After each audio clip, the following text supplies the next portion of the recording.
أعوذ بالله من الشيطان الرجيم. بسم الله الرحمن الرحيم. سيقول السفهاء من الناس ما ولاهم عن قبلتهم التي كانوا عليها قل لله المشرق والمغرب يهدي من يشاء إلى صراط مستقيم. وقال تعالى ولنبلونكم بشيء من الخوف والجوع ونقص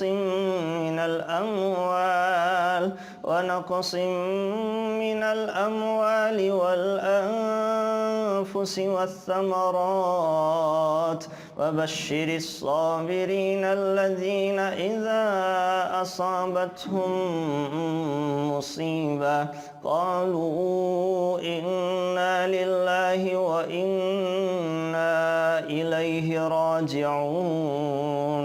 أولئك عليهم صلوات من ربهم ورحمة وأولئك هم المهتدون. وقال تعالى يا أيها الذين آمنوا كتب عليكم الصيام كما كتب على الذين من قبلكم لعلكم تتقون. وقال تعالى الطلاق مرتان فإمساك بمعروف أو تسريح بإحسان ولا يحل لكم أن تأخذوا مما آتيتموهن شيئا إلا أن يخافا ألا يقيما حدود الله. وقال تعالى ألم تر إلى الذين خرجوا من ديارهم وهم ألوف حذر الموت فقال لهم الله موتوا ثم أحياهم إن الله لذو فضل على الناس ولكن أكثر الناس لا يشكرون. صدق الله العظيم. انشاءاللہ آج ہم دوسرے پارے کی ابتدا کرنے جا رہے ہیں. دوسرے پارے میں جو احکامات ہیں، جو مسائل ہیں، انشاءاللہ تفصیل کے ساتھ آج ان کا ہم ذکر کریں گے، اور اللہ تعالیٰ کی توفیق سے دوسرے پارے کے اندر ذکر ہونے والے مضامین کا جو خلاصہ ہے وہ میں آپ کے سامنے جو ساری آیات کا اور مضامین کا خلاصہ ہے وہ انشاءاللہ ذکر ہو جائے گا. تو دوسرے پارے کی ابتدا ہوتی ہے سیقول السفہاء من الناس ما ولاہم. یہ تحویل قبلہ کا حکم سے. تحویل قبلہ اصل میں ہوا یہ کہ جب آپ علیہ السلام مدینہ منورہ تشریف لائے ہیں تو مدینہ منورہ تشریف لانے کے تقریباً 16 مہینے تک بیت المقدس کی طرف رخ کر کے نماز پڑھتے رہے. لیکن آپ علیہ السلام کی دلی آرزو تھی کہ مسلمانوں کا قبلہ وہ بیت اللہ ہونا چاہیے، بیت المقدس نہ ہو، مسلمانوں کا قبلہ بیت اللہ ہونا چاہیے، جو کہ ہمارے ابا جان ابراہیم علیہ السلام کی یادگار ہے، اور ایک قدیم زمانہ سے اس آرزو کی تکمیل کی خواہش میں تھے آپ علیہ السلام کہ مسلمانوں کا قبلہ بیت اللہ ہو جائے. جب آپ مکہ مکرمہ میں تھے تو اس وقت چونکہ وہاں جب بیت اللہ سامنے ہو تو آپ جس طرف پہ رخ کریں سامنے بیت اللہ ہی ہوگا، تو وہاں پر آپ ایسے نماز پڑھتے تھے، ایسی سمت اختیار کرتے تھے کہ بیت اللہ بھی سامنے ہوتا تھا، بیت المقدس بھی سامنے ہوتا تھا.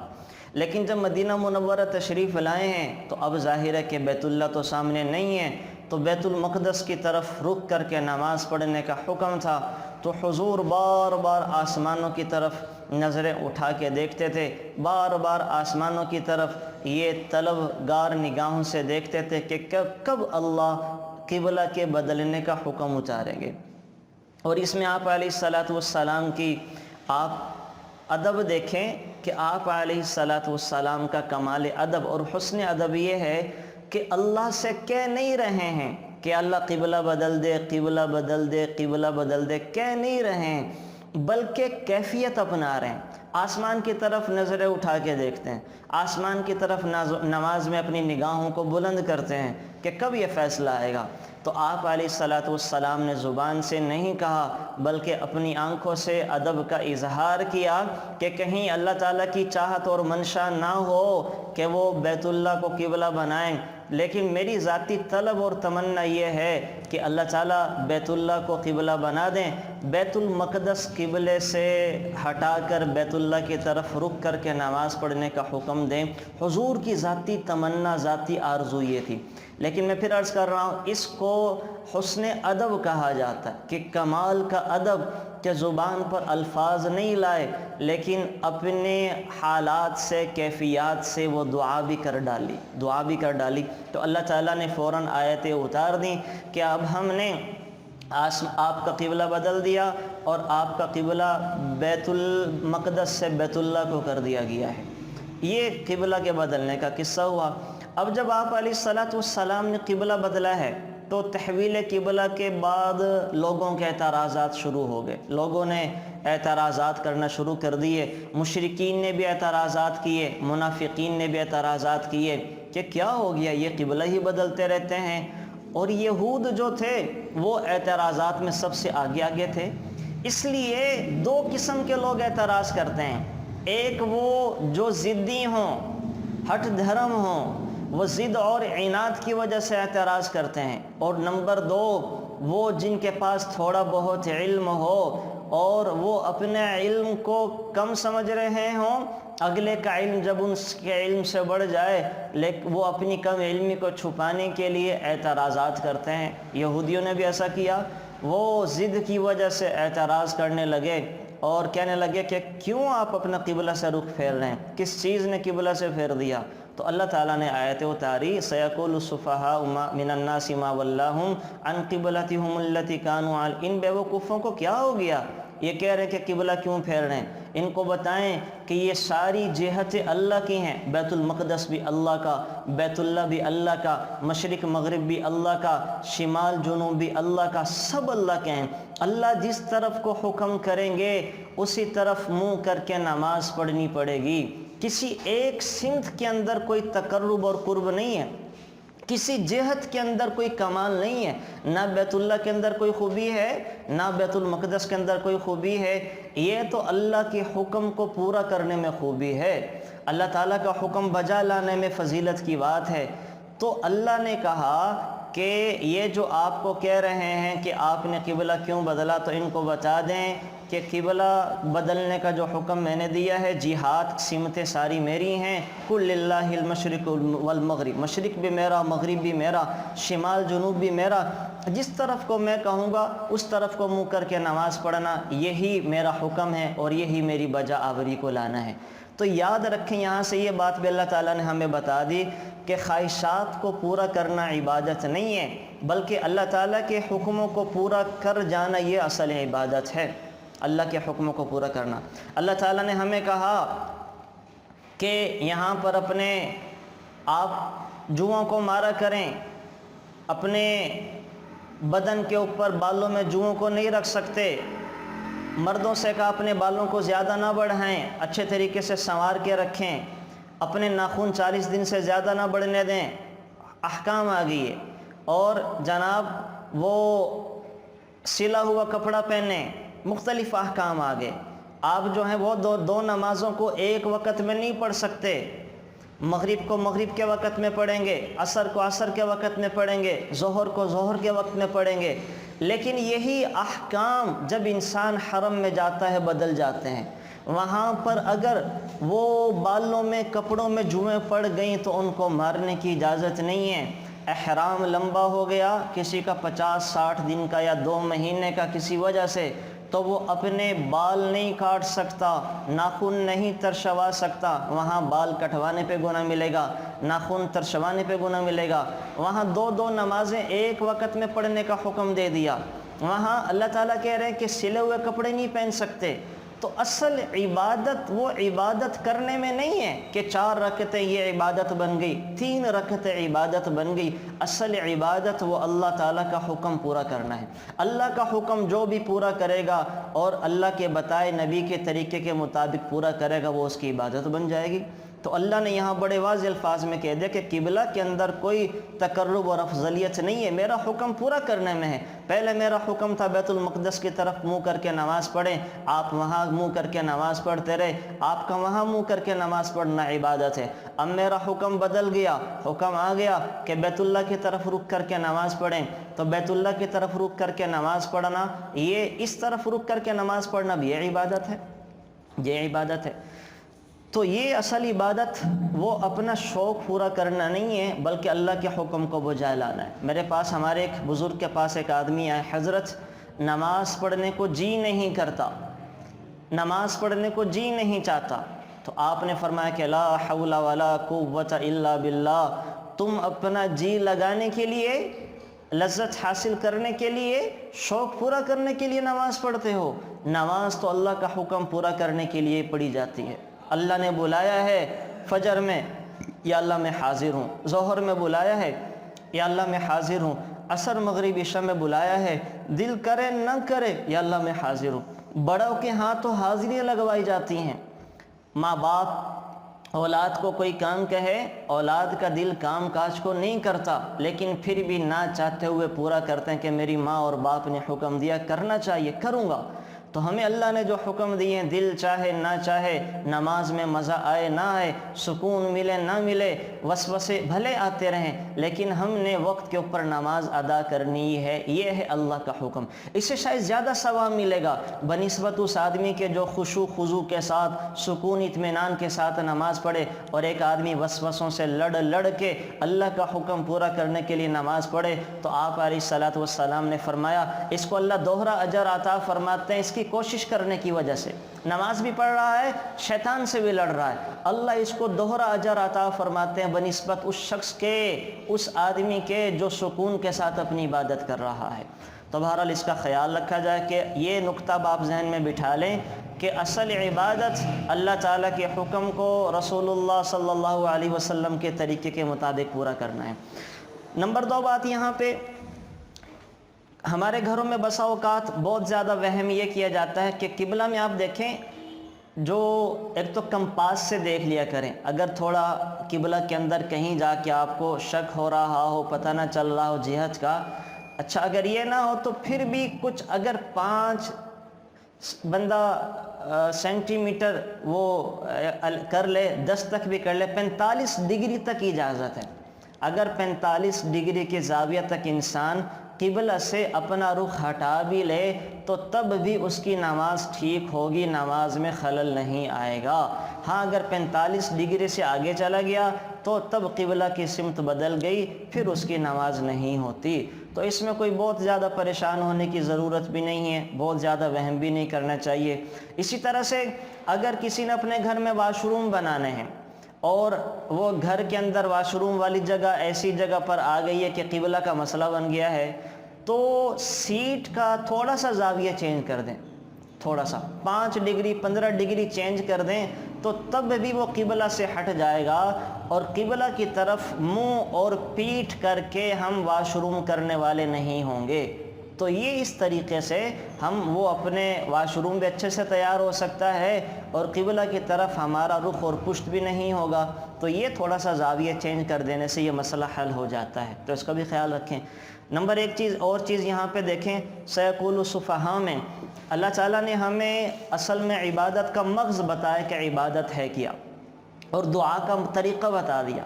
دیکھیں دعا میں 3 کیفیات ہوتی ہیں، 3 چیزیں ہوتی ہیں دعا میں۔ ایک ہوتے ہیں الفاظ دعا، الفاظ دعا جو ہم پڑھتے ہیں، ربنا آتنا، ربنا ظلمنا انفسنا، رب اجعلنی مقیم الصلاۃ، یہ سارے الفاظ دعا ہیں، اپنی اپنی زبان میں مانگتے ہیں۔ ایک الفاظ دعا۔ ایک ہوتی ہے کیفیت دعا۔ کیفیت دعا کیا ہوتی ہے؟ ہم دونوں ہاتھ اٹھا کے مانگتے ہیں، کبھی ہاتھ منہ پر رکھ کر مانگتے ہیں، کبھی ہاتھ بغلوں سے اونچا کر کے مانگتے ہیں، کبھی انگلیوں میں انگلیاں ڈال کے مانگ رہے ہوتے ہیں۔ یہ ساری ہیں، یہ حیت دعا، دعا کی حیت، دعا کی سچویشن، یہ حیت دعا، اور ایک ہے کیفیت دعا۔ اصل چیز اللہ کو کیفیت مطلوب ہے کہ میرے بندے کی دلی حالت کیا ہے۔ اگر میرے بندے کی دلی حالت، اس کا دل دعا کے میں میری طرف متوجہ ہے، اللہ ساری دعائیں قبول فرما لیتے ہیں۔ اور اگر الفاظ بھی بڑے اچھے استعمال کر رہا ہے اور سچویشن بھی اس نے اپنے ہاتھ گرمیوں کے اندر اٹھائے ہیں، لیکن دل کہیں اور لگا ہوا ہے، تو سرکار دو عالم صلی اللہ علیہ وسلم نے فرمایا ایسا شخص غافل ہے، اور اللہ غافل کی دعاؤں کو نہیں سنا کرتا، اللہ غافل کی دعاؤں کو قبول نہیں فرمایا کرتا۔ تو ہم جو دعا مانگتے ہیں، دعا کے اندر اصل چیز کیا ہے؟ کیفیت کا بننا، ہماری دل کی تار کا اللہ کے ساتھ جڑ جانا، اللہ کے ساتھ ٹیلی فون کنیکشن کا جڑ جانا۔ یہ انسان کو بستر پر مل جائے تو بڑی مبارک بادی کی بات ہے، یہ انسان کو کھانا پکاتے ہوئے مل جائے تو بڑی خوش قسمتی کی بات ہے، یہ کیفیت کھانا کھاتے کھاتے مل جائے بڑی سعادت کی بات ہے، یہ کیفیت کہیں کسی پارک میں ہم آؤٹنگ کے لیے گئے ہیں، وہاں ہماری تار کا کنیکشن اللہ کے ساتھ جڑ گیا ہے، وہیں دل میں دعا کریں، یہ دعا اس سے زیادہ بہتر ہے جو انسان غافل دل کے ساتھ بیت اللہ کے سامنے کرے گا۔ تو اصل یہ دعا ہے۔ اسی وجہ سے دیکھیں سرکار دو عالم صلی اللہ علیہ وسلم نے قبلہ بدلوانے کے لیے نہ کوئی الفاظ استعمال کیے، نہ ہی ہاتھوں کو اٹھایا، بلکہ اپنی نگاہیں بلند کرتے تھے اور دل میں خیال تھا۔ تو دل کی کیفیت کا نام دعا ہے، دل کی کیفیت کا نام دعا ہے۔ تو یہ کیفیت آپ کی جب بھی بنے بس اللہ سے مانگ لیا کریں۔ اسی وجہ سے میرے نبی نے فرمایا انسان کی جب رات کو آنکھ کھلے اور وہ اللہ سے جو مانگے گا اللہ اس کو عطا فرمائیں گے، عطا فرما۔ رات کو جب بستر پہ آنکھ کھل جایا کرے، چپ کے اللہ سے مانگتے رہا کریں، اللہ میرا یہ مسئلہ بھی حل فرما، یا اللہ میرا یہ کام بھی کروا، یا اللہ میری راتیں بے سکونی کے اندر گزرتی ہیں تو مجھے سکون اطمینان والی نیند عطا فرما۔ نسلوں تک کے فیصلے کروا کے جائیں، اپنی ساتویں حضرت امام مہدی عیسیٰ علیہ السلام تک آنے والی نسلوں تک کے فیصلے اللہ سے کروا کے ہم نے دنیا سے جانا ہے۔ تو یہ کیسے؟ تو جب کیفیت بن جائے، کھانا پکاتے پکاتے مشقت پیش آ گئی اور اس وقت دل کے اندر بوجھل پن پیدا ہوا، تو دل کو فوراً اللہ کی طرف لے جائیں اور تو اللہ سے دعائیں مانگنا شروع کر دیں۔ خدا نہ خواستہ کوئی مصیبت آزمائش آ گئی، اس وقت میں اللہ کے ساتھ اپنی تار کنیکشن کو جوڑ کر اللہ سے مانگنا شروع کر دیں۔ تو اصل کیفیت میں نے آپ کو بتایا دعا میں 3 چیزیں ہوتی ہیں، الفاظ دعا، حیت دعا اور کیفیت دعا۔ اللہ تعالیٰ کو مطلوب ہے کیفیت دعا، کیفیت ہوگی تو باقی چیزیں بھی رنگ لائیں گی، اور کیفیت ہی نہ ہو، الفاظ اور سچویشن صورتحال وہ انسان کی دعا اللہ کے عرش تک نہیں پہنچا سکتی۔ موسیٰ علیہ السلام کے زمانے میں قحط پڑا، ساری قوم کو لے کے دریا کے کنارے پہنچے ہیں، اللہ سے دعا کر رہے ہیں، کلیم اللہ سے روز باتیں کرنے والے اللہ سے دعا کر رہے ہیں اللہ بارش برسا، ورنہ انسان بھی مارے جائیں گے، جانور پرندے بھی مارے جائیں گے۔ وحی آئی کہ آپ کی قوم میں ایک ایسا نافرمان بندہ ہے جس نے 40 سال سے میری کوئی عبادت نہیں کی، 40 سال سے مجھے ناراض کرتا آتا ہے، جب تک وہ آپ لوگوں میں ہے میں بارش نہیں دوں گا۔ کتنا منحوس تھا کہ اس کی نحوست نے موسیٰ علیہ السلام جیسے نبی کی دعا کو بھی روک لیا۔ کیسا آدمی ہوگا؟ موسیٰ علیہ السلام نے اعلان کیا کہ بھائی فلاں فلاں بندہ ہے، مجمع سے نکل جائے، جب تک وہ ہے اللہ بارش نہیں برسائیں گے۔ اب وہ آدمی دل میں کہنے لگا ان خرجت ففضحت نفسی، اگر تو میں نکلوں گا ذلیل ہو جاؤں گا، سارے پہچان جائیں گے میں وہ بدبخت ہوں جو اللہ کا باغی نافرمان ہوں، اور میں وہ منحوس ہوں جس کی وجہ سے بارشیں نہیں آ رہی، رسوا ہو جاؤں گا، لوگ مجھے چھوڑیں گے نہیں۔ ظاہر انسانوں کو کہاں چھوڑتے ہیں؟ ہمیں تو کسی ایک شخص کا ایک عیب پتہ چل جائے ہم ساری زندگی تانے دے دے کے مار دیتے ہیں، انسان کہاں چھوڑتا ہے؟ اب اس نے کیا کیا؟ نہ الفاظ استعمال کیے، نہ ہی ہاتھ اٹھائے، دل میں کہنے لگا، دل میں یہ الفاظ آتے ہیں۔ کیا الفاظ کہے؟ اللہم انی عصیتک 40 سنة فامہلتنی جئتک تائبا فاقبلنی۔ یہ 4 سیکنڈ میں، یا اللہ 40 سال تک تیری نافرمانی کرتا رہا، تو مجھے ڈھیل دیتا رہا، یا اللہ میں توبہ کرتا ہوں مجھے معاف فرما۔ یہ کہنا تھا 4 سیکنڈ کی دعا نے 40 سال کے گناہوں کو دھو دیا، 4 سیکنڈ کی دعا نے 40 سال کے سارے گناہوں کو ختم کر دیا۔ آسمان سے چھم چھم بارش شروع۔ موسیٰ علیہ السلام کہنے لگے یا اللہ نکلا تو کوئی نہیں، بارش کیسے دے دی؟ وحی آئی کہ جس کی وجہ سے روکی تھی اسی کی وجہ سے دے دی، جس کی وجہ سے روکی تھی اسی کی وجہ سے، اس کی برکت سے دے دی۔ یا اللہ اس بندے کا نام تو بتا۔ وحی آئی ہاں پہلے میرا نافرمان تھا، تب تو میں نے اس کے راز کو کسی پر ظاہر نہیں کیا، اب میرا فرما بردار بن گیا ہے، اب میں اس کا عیب کیسے ظاہر کر کے اس کو رسوا کر سکتا ہوں؟ تو یہ اللہ کی ستاری ہے، یہ اللہ کی پردہ داری ہے جو اللہ اپنے بندوں سے بھی چاہتا ہے۔ جو میں نے کل ذکر کیا تھا، اللہ کہہ رہے میرے والے اخلاق اپناؤ، میرے والے صفات اپناؤ، معافی مانگے معاف کر دو، پردہ ڈالنے کی بات ہو پردہ ڈال دو۔ تو یہ اللہ والی۔ تو بہرحال دعا اصل نام ہے کیفیت کا، وہ کیفیت آپ کی پڑھتے ہوئے بن جائے، کھاتے ہوئے بن جائے، سوتے ہوئے بن جائے، وہ کسی محفل میں بن جائے، کسی تقریب میں بن جائے، جہاں بھی وہ کیفیت بنے بس وہیں چپ کے اللہ سے مانگ لے، یہی اصل دعا کا مغز اور خلاصہ ہے۔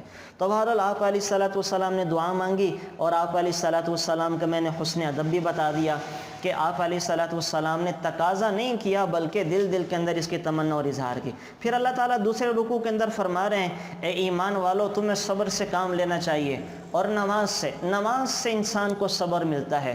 اسی وجہ سے آپ علیہ السلام فرماتے ہیں صحابہ کلما حزمہ امر فزع الی الصلاۃ، جب میرے نبی پر کوئی مشکل وقت آتا، کوئی آزمائش آ جاتی، نماز کی طرف دوڑ لگایا کرتے تھے، نماز کی طرف دوڑ لگایا کرتے تھے۔ نماز کی طرف دوڑ لگانے کا مطلب کیا ہے کہ اپنی حاجت ضرورت جا کر اللہ سے ذکر کرنا، اپنی آزمائش میں آنے کے بعد اپنے دکھڑوں کو اللہ کو سنانا۔ تو ظاہر ہے اللہ جیسا سننے والا ہے، اللہ جیسا دیکھنے والا ویسا تو کوئی بھی نہیں ہے۔ تو یہ آپ علیہ السلام کی عادت مبارکہ تھی۔ اللہ بھی یہ کہہ رہے ہیں کہ تم اگر آزمائش میں پڑ جاؤ تو تم کیا کرو، صبر کرو اور نماز کی طرف دوڑ لگا دو، اللہ تمہارا مددگار ہوگا۔ پھر اللہ فرما رہے ہیں وَلَنَبْلُوَنَّكُمْ بِشَيْءٍ مِّنَ الْخَوْفِ وَالْجُوعِ وَنَقْصٍ مِّنَ الْأَمْوَالِ وَالْأَنفُسِ وَالثَّمَرَاتِ وَبَشِّرِ الصَّابِرِينَ الَّذِينَ إِذَا أَصَابَتْهُمْ مُصِيبَةٌ قَالُوا إِنَّا لِلَّهِ وَإِنَّا إِلَيْهِ رَاجِعُونَ۔ اے میرے بندو تم ایمان لے آئے تو یہ نہ سمجھ بیٹھنا کہ ساری زندگی سکون کے ساتھ گزرے گی۔ دنیا سکون کی جگہ نہیں ہے، دنیا امتحانات کی جگہ ہے۔ اگر دنیا میں سکون ہوتا تو آدم علیہ السلام کو ہوتا، اگر دنیا میں سکون ہوتا تو نوح علیہ السلام 1350 سال مارے نہ پھرتے، اگر دنیا میں سکون ہوتا تو لوط اور نوح علیہ السلام، ہود صالح علیہ السلام کو ہوتا، اگر دنیا میں سکون ہوتا تو ابراہیم علیہ السلام کو ہوتا، جنہوں نے کبھی ایک سکون کی گھڑی زندگی میں دنیا میں نہیں دیکھی۔ اگر دنیا میں سکون ہوتا تو موسیٰ اور عیسیٰ علیہ السلام کو ہوتا، اگر دنیا میں سکون ہوتا تو محمد صلی اللہ علیہ وسلم کو ہوتا، تو ساری زندگی آزمائشوں سے گزرتے رہے، اپنوں سے لڑ، قوم سے دیس نکالا دے دیا گیا، ہجرت کرنی پڑی، اپنے دشمن ہو گئے، اپنے 6 بچوں کو اپنے ہاتھوں سے قبر میں اتارا ہے، اور اپنے خاندان کے ذبح ہونے کا پہلے پتہ چل چکا ہے کہ میرے نواسے میری نسلوں کو ذبح کر دیا جائے گا، جن سے نسلیں چلتی ہیں بیٹوں سے، حسن حسین سے، ان کو ذبح کر دیا جائے گا، پہلے ہی پتہ چل چکا تھا۔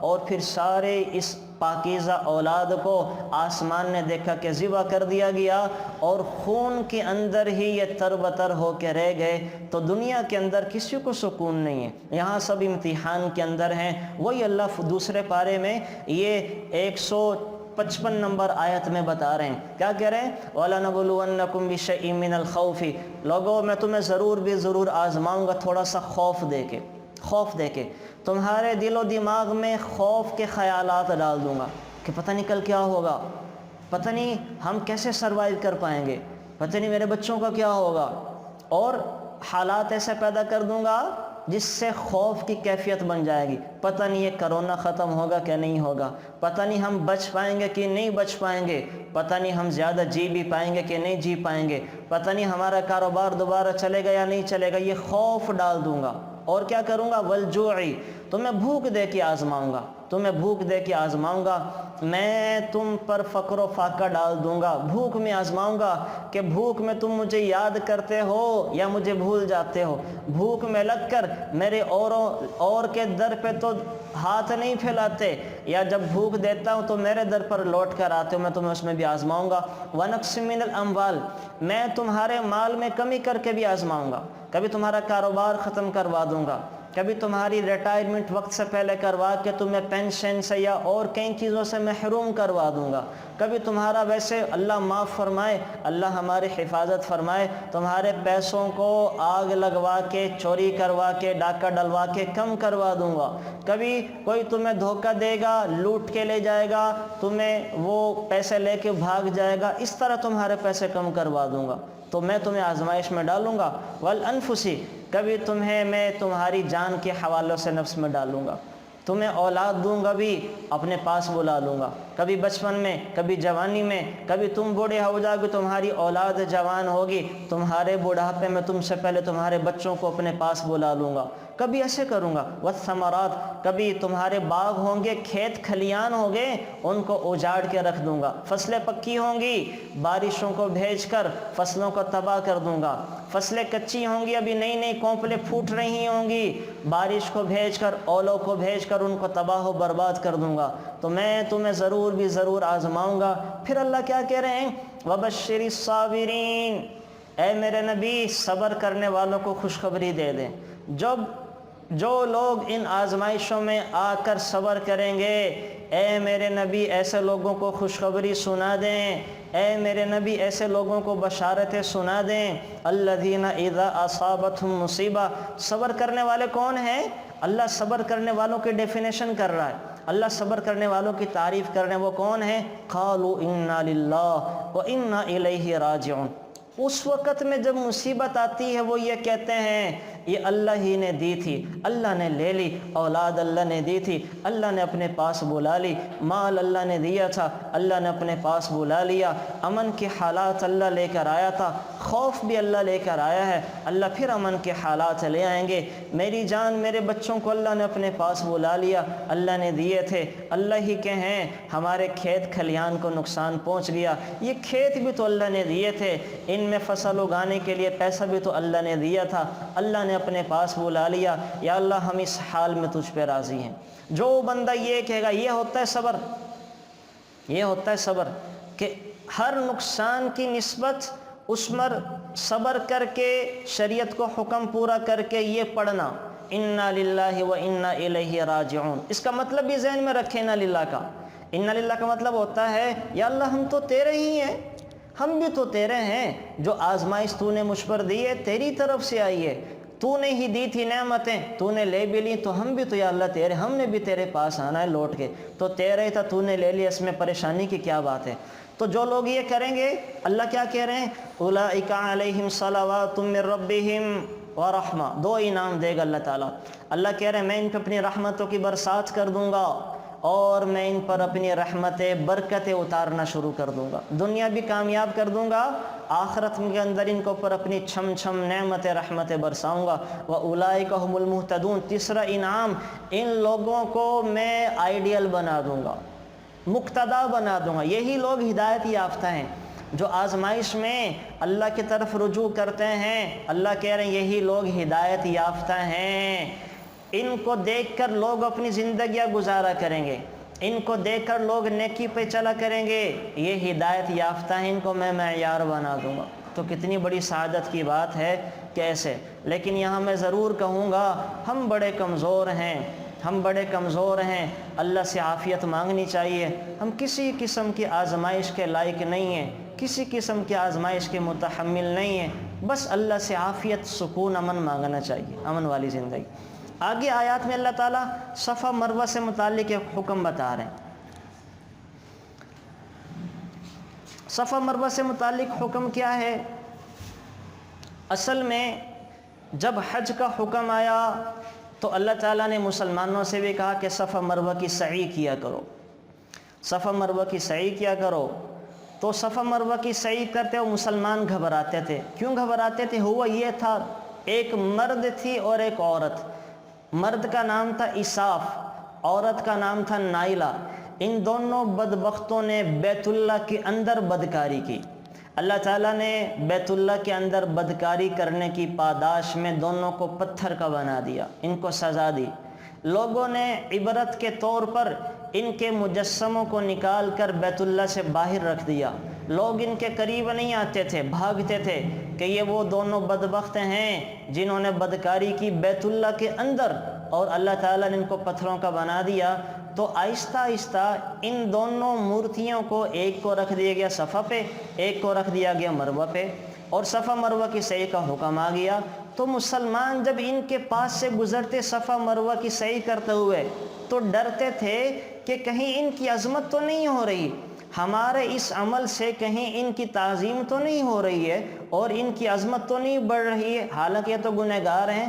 تو اللہ تعالیٰ نے ان کے دلوں سے یہ خطرہ، خوف نکالنے کے لیے اور یہ خیال نکالنے کے لیے کہ صفا مروہ کا حکم تو وہ سنت ابراہیمی اور حضرت حاجرہ کی سنت کو پورا کرنے کے لیے ہے، ان لوگوں کی افضلیت ظاہر کرنے کے لیے نہیں ہے، اور آپ کے لیے کوئی حرج کی بات نہیں ہے کہ آپ صفا مروہ کی سعی کریں۔ یہ قصہ واقعہ پیش آیا۔ اب یہاں پہ دیکھیں آیت کیا لکھی ہے، ترجمہ اللہ تعالیٰ فرما رہے ہیں بے شک صفا مروہ میری نشانیوں میں سے ہیں، جو حج کرے یا عمرہ کرے اس پر کوئی گناہ نہیں ہے کہ وہ ان دونوں کا طواف کر لے، یعنی یہاں کی سعی کر لے۔ اب قرآن کریم کی آیت سے یہ پتہ چل رہا ہے کہ صفا مروہ کی سعی کرنے کی اجازت ہے، حالانکہ صفا مروہ کی سعی کرنا تو واجب ہے، اس کے بغیر تو حج بھی نہیں ہوگا، عمرہ بھی نہیں ہوگا۔ لیکن اس آیت کا مطلب یہ کیسے، جب تک آیتوں کا شان نزول نہ پتہ چلے ہمیں قرآن کریم کے آیات نہیں سمجھ سکتے۔ یہی وجہ ہے علماء کہتے ہیں کہ خود سے قرآن کریم کا ترجمہ نہ سمجھیں، تفسیر پڑھ لیں، علماء سے پڑھیں، ترجمہ کبھی خود نہ پڑھیں۔ ترجمہ پڑھ کے انسان دائیں بائیں بہک سکتا ہے، غلط مطلب نکال سکتا ہے۔ ہاں، ترجمے کے ساتھ تفسیر پڑھ لیا کریں تو پھر انشاءاللہ اس کے لیے وہ بہکنا ناممکن ہو جائے گا، پھر گمراہی سے بچ سکتا ہے۔ تو آپ سے بھی میں کہوں گا کبھی بھی خود سے ترجمہ نہ پڑھا کریں۔ آگے ایک آیت اور آئے گی، اس کا ترجمہ کچھ اور ہے لیکن حکم کچھ اور ہے، اصل میں کچھ اور ہے۔ تو یہاں پہ تو اللہ کہہ رہے ہیں کہ کوئی گناہ کی بات نہیں، تم صفا مروہ کا سعی کر لو، حالانکہ وہ تو فرض کے واجب کے درجے میں، اس کے بغیر تو حج عمرہ ہی نہیں ہوتا۔ تو آیتوں کا مطلب شان نزول سے سمجھ میں آتا ہے، وہ ہمیں سمجھ لینا چاہیے۔ تو یہاں اللہ تعالیٰ ان کا خیال دور کرنے کے لیے کہہ رہے ہیں مسلمانوں تمہارے اوپر کوئی گناہ حرج نہیں ہے، اگرچہ وہ بت وہاں پر کھڑے ہوئے ہیں تم پھر بھی بیت اللہ کا طواف کر لیا کرو۔ پھر جب سرکار دو عالم صلی اللہ علیہ وسلم نے بتوں کے توڑنے کا حکم دیا تو یہ بت یہاں سے توڑ دیے گئے تھے۔ تو یہ صفا مروہ کا ایک حکم جو ہے وہ اللہ تعالیٰ نے یہاں پر ہمیں دیا تھا۔ پھر آگے اللہ تعالیٰ تحویل قبلہ کے مضمون کو سمیٹتے ہوئے ایک فیصلہ کن بات کر رہے ہیں اور کہہ رہے ہیں کہ اصل نیکی کا معیار مشرق اور مغرب کا رخ کرنا نہیں ہے، بیت اللہ کی طرف رخ کرنا نہیں ہے، کوئی بھی جہت کی طرف عبادت کرنا نہیں ہے، بلکہ اصل نیکی کا معیار یہ ہے کہ تمہارے عقائد ٹھیک ہو جائیں، اعمال ٹھیک ہو جائیں، معاملات ٹھیک ہو جائیں، اخلاق، ان سب چیزوں کا رخ صحیح ہو جائے، یہ اصل نیکی ہے۔ اللہ تعالیٰ کو راضی کرنے کے لیے صرف اپنے چہرے کا رخ کرنا ٹھیک نہیں ہے، بلکہ اپنا دل اور پوری زندگی کا رخ بھی بدلنا پڑے گا، اپنے دل کا رخ اور پوری زندگی کا رخ بھی بدلنا پڑے گا، تب جا کر یہ چیزیں ٹھیک ہوتی ہیں۔ اچھا جی، اب آگے اللہ تعالیٰ نے یہ جو آیت ہے یہاں پر جو پاؤ ہوتا ہے اور نیا رکوع شروع ہوتا ہے، لیس البر ان تولوا وجوہکم قبل المشرق، اللہ تعالیٰ معیار بتا رہے ہیں نیکی کا معیار بتا رہے ہیں کہ نیکی کہتے کسے ہیں۔ ایک تو انسان سمجھتا ہے نیکی ہے، ایک اللہ بتا رہے کہ نیکی ہے کیا۔ تو یہ 177 نمبر آیات سے اللہ تعالیٰ نے نیکیاں بتائی ہیں۔ اس آیت کو آیت بر کہتے ہیں، نیکیاں بیان کرنے والی آیت۔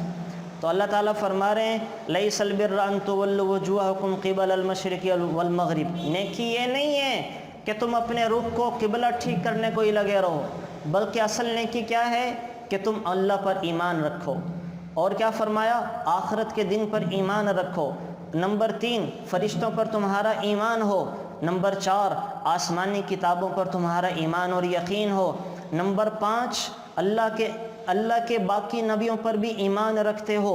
نمبر 6 اپنے قرابت داروں کو نوازتے ہو۔ وَآتَ الْمَالَ عَلَى حُبِّهِ ذَوِي الْقُرْبَى، تمہیں مال کی ضرورت ہے، تمہیں مال بہت پسند آنے لگا ہے، باوجود مال کی ضرورت کے اور مال کی محبت کے قرابت داروں کو نوازنا، اپنے قریبی رشتہ داروں کو دینا، یہ ہے نیکی۔ یہ اللہ کہہ رہے ہیں کہ یہ نیکی ہے۔ اور کیا ہے نیکی؟ یتیموں پر خرچ کرنا۔ تمہیں مال کی ضرورت ہے لیکن ایک یتیم بھی آ گیا، اس کو بھی مال کی ضرورت ہے، اس پر خرچ کرنا، یہ ہے نیکی۔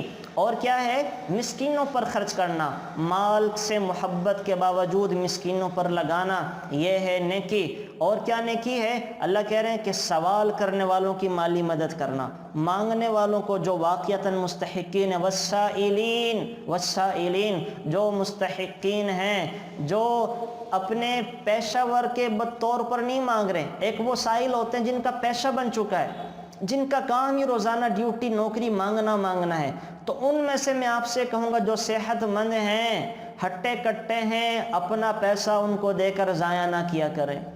وہ تو آپ اور گناہ کو پروموٹ کر رہے ہیں۔ ہاں، اگر روزانہ مانگنے والوں میں سے بہت بوڑھے ہیں اور بوڑھیاں ہیں کہ روزانہ وہ مانگ تانگ کر اپنا گزارا کرتے ہیں، گھر کا چولہا جلاتے ہیں، تو ان کو دینے میں کوئی حرج نہیں ہے، ان کو دینے میں کوئی حرج نہیں ہے۔ بجائے بنسبت اپنا پیسہ آپ ان گلی چوراہوں میں مانگنے والوں سے، وہ ریڈی جو بوڑھا لگا رہا ہے سفید داڑھی والا، جس کی ریڈی پر تھوڑے سے پھل پڑے ہوئے ہیں، اس سے پھل خریدے 50 روپے کا، اس کو دیں 200 روپے۔ وہ جو حلال کما کے گھر بچوں کے لیے لے کے جائے گا، اور وہ جو دعائیں آپ کو دے گا، وہ ان مانگنے والوں کی 1000 دعاؤں سے زیادہ بھاری ہوں گی۔ اس کے دل سے جو دعا نکلے گی نا کہ بیٹا بیٹی اللہ تمہیں خوش رکھے، انشاءاللہ اس کی اللہ دعا کو رنگ لگائیں گے، اور ان پیشہ ور بھکاریوں کی 1000 دعاؤں سے زیادہ بھاری ہوگی۔ تو جو مانگنے والے ہوتے ہیں تو ایک تو پیشہ ور ہیں، ان کو بالکل نہ دیا کریں، بلکہ خود تلاش کیا کریں کہ ضرورت مند کون ہے۔ ہاں، پھر میں آپ سے دوبارہ ذکر کرتا ہوں، پیشہ وروں میں وہ جو آپ کو لگے بوڑھا ہے، معذور ہے، اور دل گواہی دے کہ اس کا گزر بسر اسی پہ ہوگا، تو اس کو دینے میں کوئی حرج نہیں ہے۔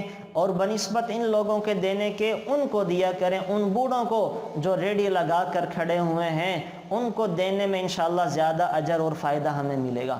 تو اللہ کہہ رہے ہیں کہ نیکی تو یہ ہے کہ تم سوال کرنے والوں کو عطا کرو، قیدیوں پر خرچ کرو، غلاموں کو آزاد کرواؤ، نماز قائم کرو، نماز قائم کرو۔ وَأَقَامَ الصَّلَاةَ، نماز قائم کرنے والے نیکوکار ہیں۔ کوئی بھی حالت آ جائے، خوشی کی آئے، غمی کی آئے، گھر میں ہو، سفر میں ہو، حضر میں ہو، کہیں پہ بھی ہو، نماز نہ چھوڑی جائے۔ وَآتَ الزَّکَاۃ، اپنی زکوٰۃ دی جائے۔ اور کیا ہے نیکی؟ وَالْمُوفُونَ بِعَهْدِهِمْ، 14 نمبر نیکی اللہ نے اس آیت میں یہ ذکر کی کہ جب وعدہ کرتے ہیں تو پورا کرتے ہیں، وعدہ کرتے ہیں تو پورا کرتے ہیں۔ خیر کے وعدے کو پورا کرنا واجب ہے، اور شر کے وعدے کو توڑ دینا واجب ہے۔ بس اوقات ہم گناہ کا وعدہ بھی کر جاتے ہیں، کہتے ہیں کہ اللہ کی قسم تم سے وعدہ کرتا ہوں میں اس کے ساتھ بات نہیں کروں گا، اب یہ میں نے گناہ کا وعدہ کیا ہے، اس وعدے کو توڑنا واجب ہے۔ بس اوقات ہم وعدہ کرتے ہیں، وعدہ کرتا ہوں اپنی وہاں بھانجی کے ساتھ، بھانجے کے ساتھ، اپنی بہن کے گھر رشتہ نہیں کروں گا، یہ غلط وعدہ ہے جو شریعت کے خلاف ہے، شریعت کو پامال کرنے کے مترادف ہے۔ تو صحیح وعدوں کو پورا کرنا واجب ہے، فرض ہے، اور غلط وعدوں کو توڑ دینا فرض اور واجب ہے، ان کو توڑنا ضروری ہے۔ اور نمبر 15 علامت اللہ نے جو بتائی ہے وہ کیا ہے؟ آیت بر میں تنگی اور تکلیف میں صبر کرتے ہیں، تنگی اور تکلیف میں صبر کرتے ہیں۔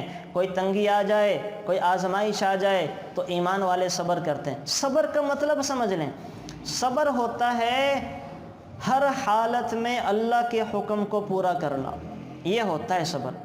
خدا نہ خواستہ ہم پر تنگی آ گئی، آزمائش آ گئی، گھر میں کوئی میت ہو گئی، تو ایک تو یہ کہ میں نے واویلا کر لیا، شور شرابہ کر لیا، رو دھو لیا، اب میں چپ ہو کر بیٹھ گیا۔ لوگ پوچھتے ہیں کیا ہوا، میں کہتا ہوں یہ صبر آ گیا، یہ صبر کوئی نہیں ہے۔ اس موقع پر صبر کیا تھا؟ خدا نہ خواستہ گھر میں آزمائش آ گئی تو میں رویا بھی، چپ کے شریعت کے دائرے میں، میرے آنسو بھی نکلے ہیں، میں نے چیخیں بھی ماری ہیں، لیکن میں نے اپنے آپ کو سنبھال لیا، میں نے کوئی اللہ سے شکوہ شکایت نہیں کی۔ اسی دوران نماز کا وقت آ گیا، میں نے نماز بھی ادا کی، اور میں نے اپنے معاملے کو اللہ کے سپرد کر دیا۔ یہ ہوتا ہے صبر، یہ ہوتا ہے صبر۔ اسی وجہ سے آپ علیہ الصلوۃ والسلام نے فرمایا الصبر عند الصدمۃ الاولی، الصبر عند الصدمۃ الاولی، صبر کا موقع تو جب صدمہ پہنچے اس وقت ہوتا ہے، صدمے کے بعد صبر کرنا تو صدمہ ختم ہو جاتا ہے، خود بخود صبر آ جاتا ہے۔ ایک عورت کا بچہ فوت ہو گیا، آپ علیہ الصلوۃ والسلام اس کے پاس گئے، عیادت کے لیے، تعزیت کے لیے گئے ہیں، تو تسلی دے رہے ہیں۔ وہ عورت جانتی نہیں تھی کہ محمد صلی اللہ علیہ وسلم ہیں، ابوبکر صدیق ساتھ ہیں۔ آپ نے تسلی دی، عورت کہنے لگی کہ تمہیں کیا پتہ اولاد کا دکھ کیا ہوتا ہے، اولاد کے فوت ہونے پہ کیا ہوتا ہے۔ ابوبکر نے کہا یہ محمد صلی اللہ علیہ وسلم ہیں۔ اب وہ عورت خاموش ہو گئی۔ اب اس نے اپنے دل کی بڑھاس نکال لی، اپنا دکھ سارا شیئر کر دیا کہ اولاد کا دکھ کیا ہوتا ہے، شکوہ کر رہی ہے، شکوہ کر رہی ہے۔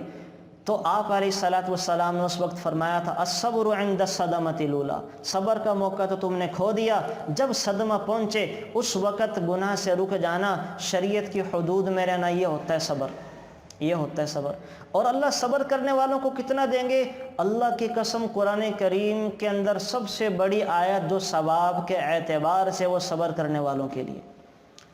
آپ علیہ الصلوۃ والسلام کو اللہ نے ایک قاعدہ، پہلی امتیں ایک نیکی کرتی تھی، اللہ ایک نیکی کے بدلے میں ایک نیکی لکھا کرتے تھے، ایک اجر۔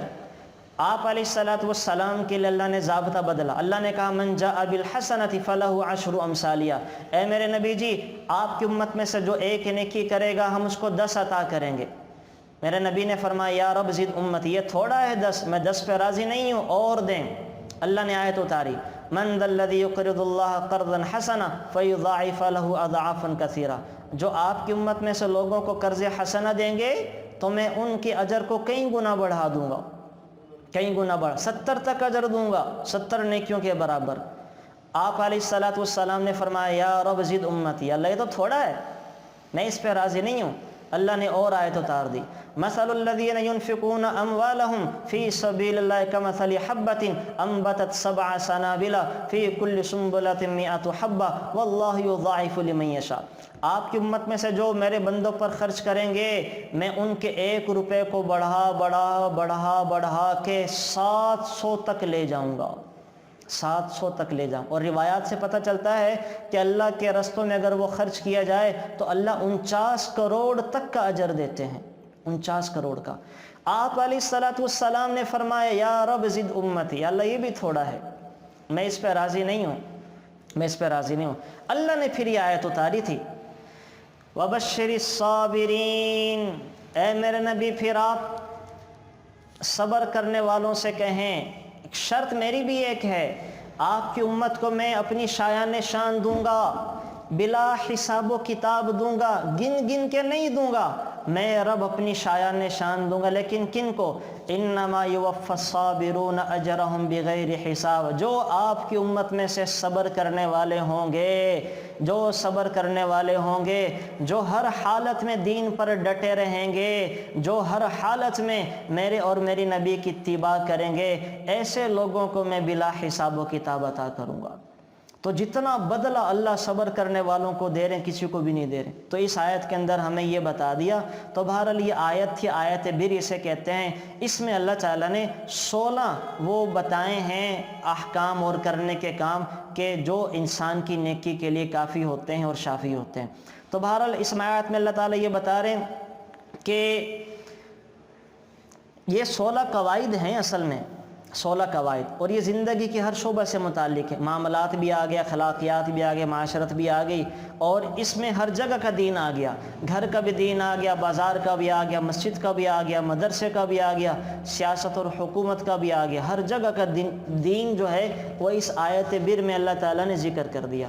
اچھا، یہاں تک تو 177 نمبر آیات پہلے پاؤ تک تو اللہ تعالیٰ نے اجمالی احکام ذکر کیے تھے۔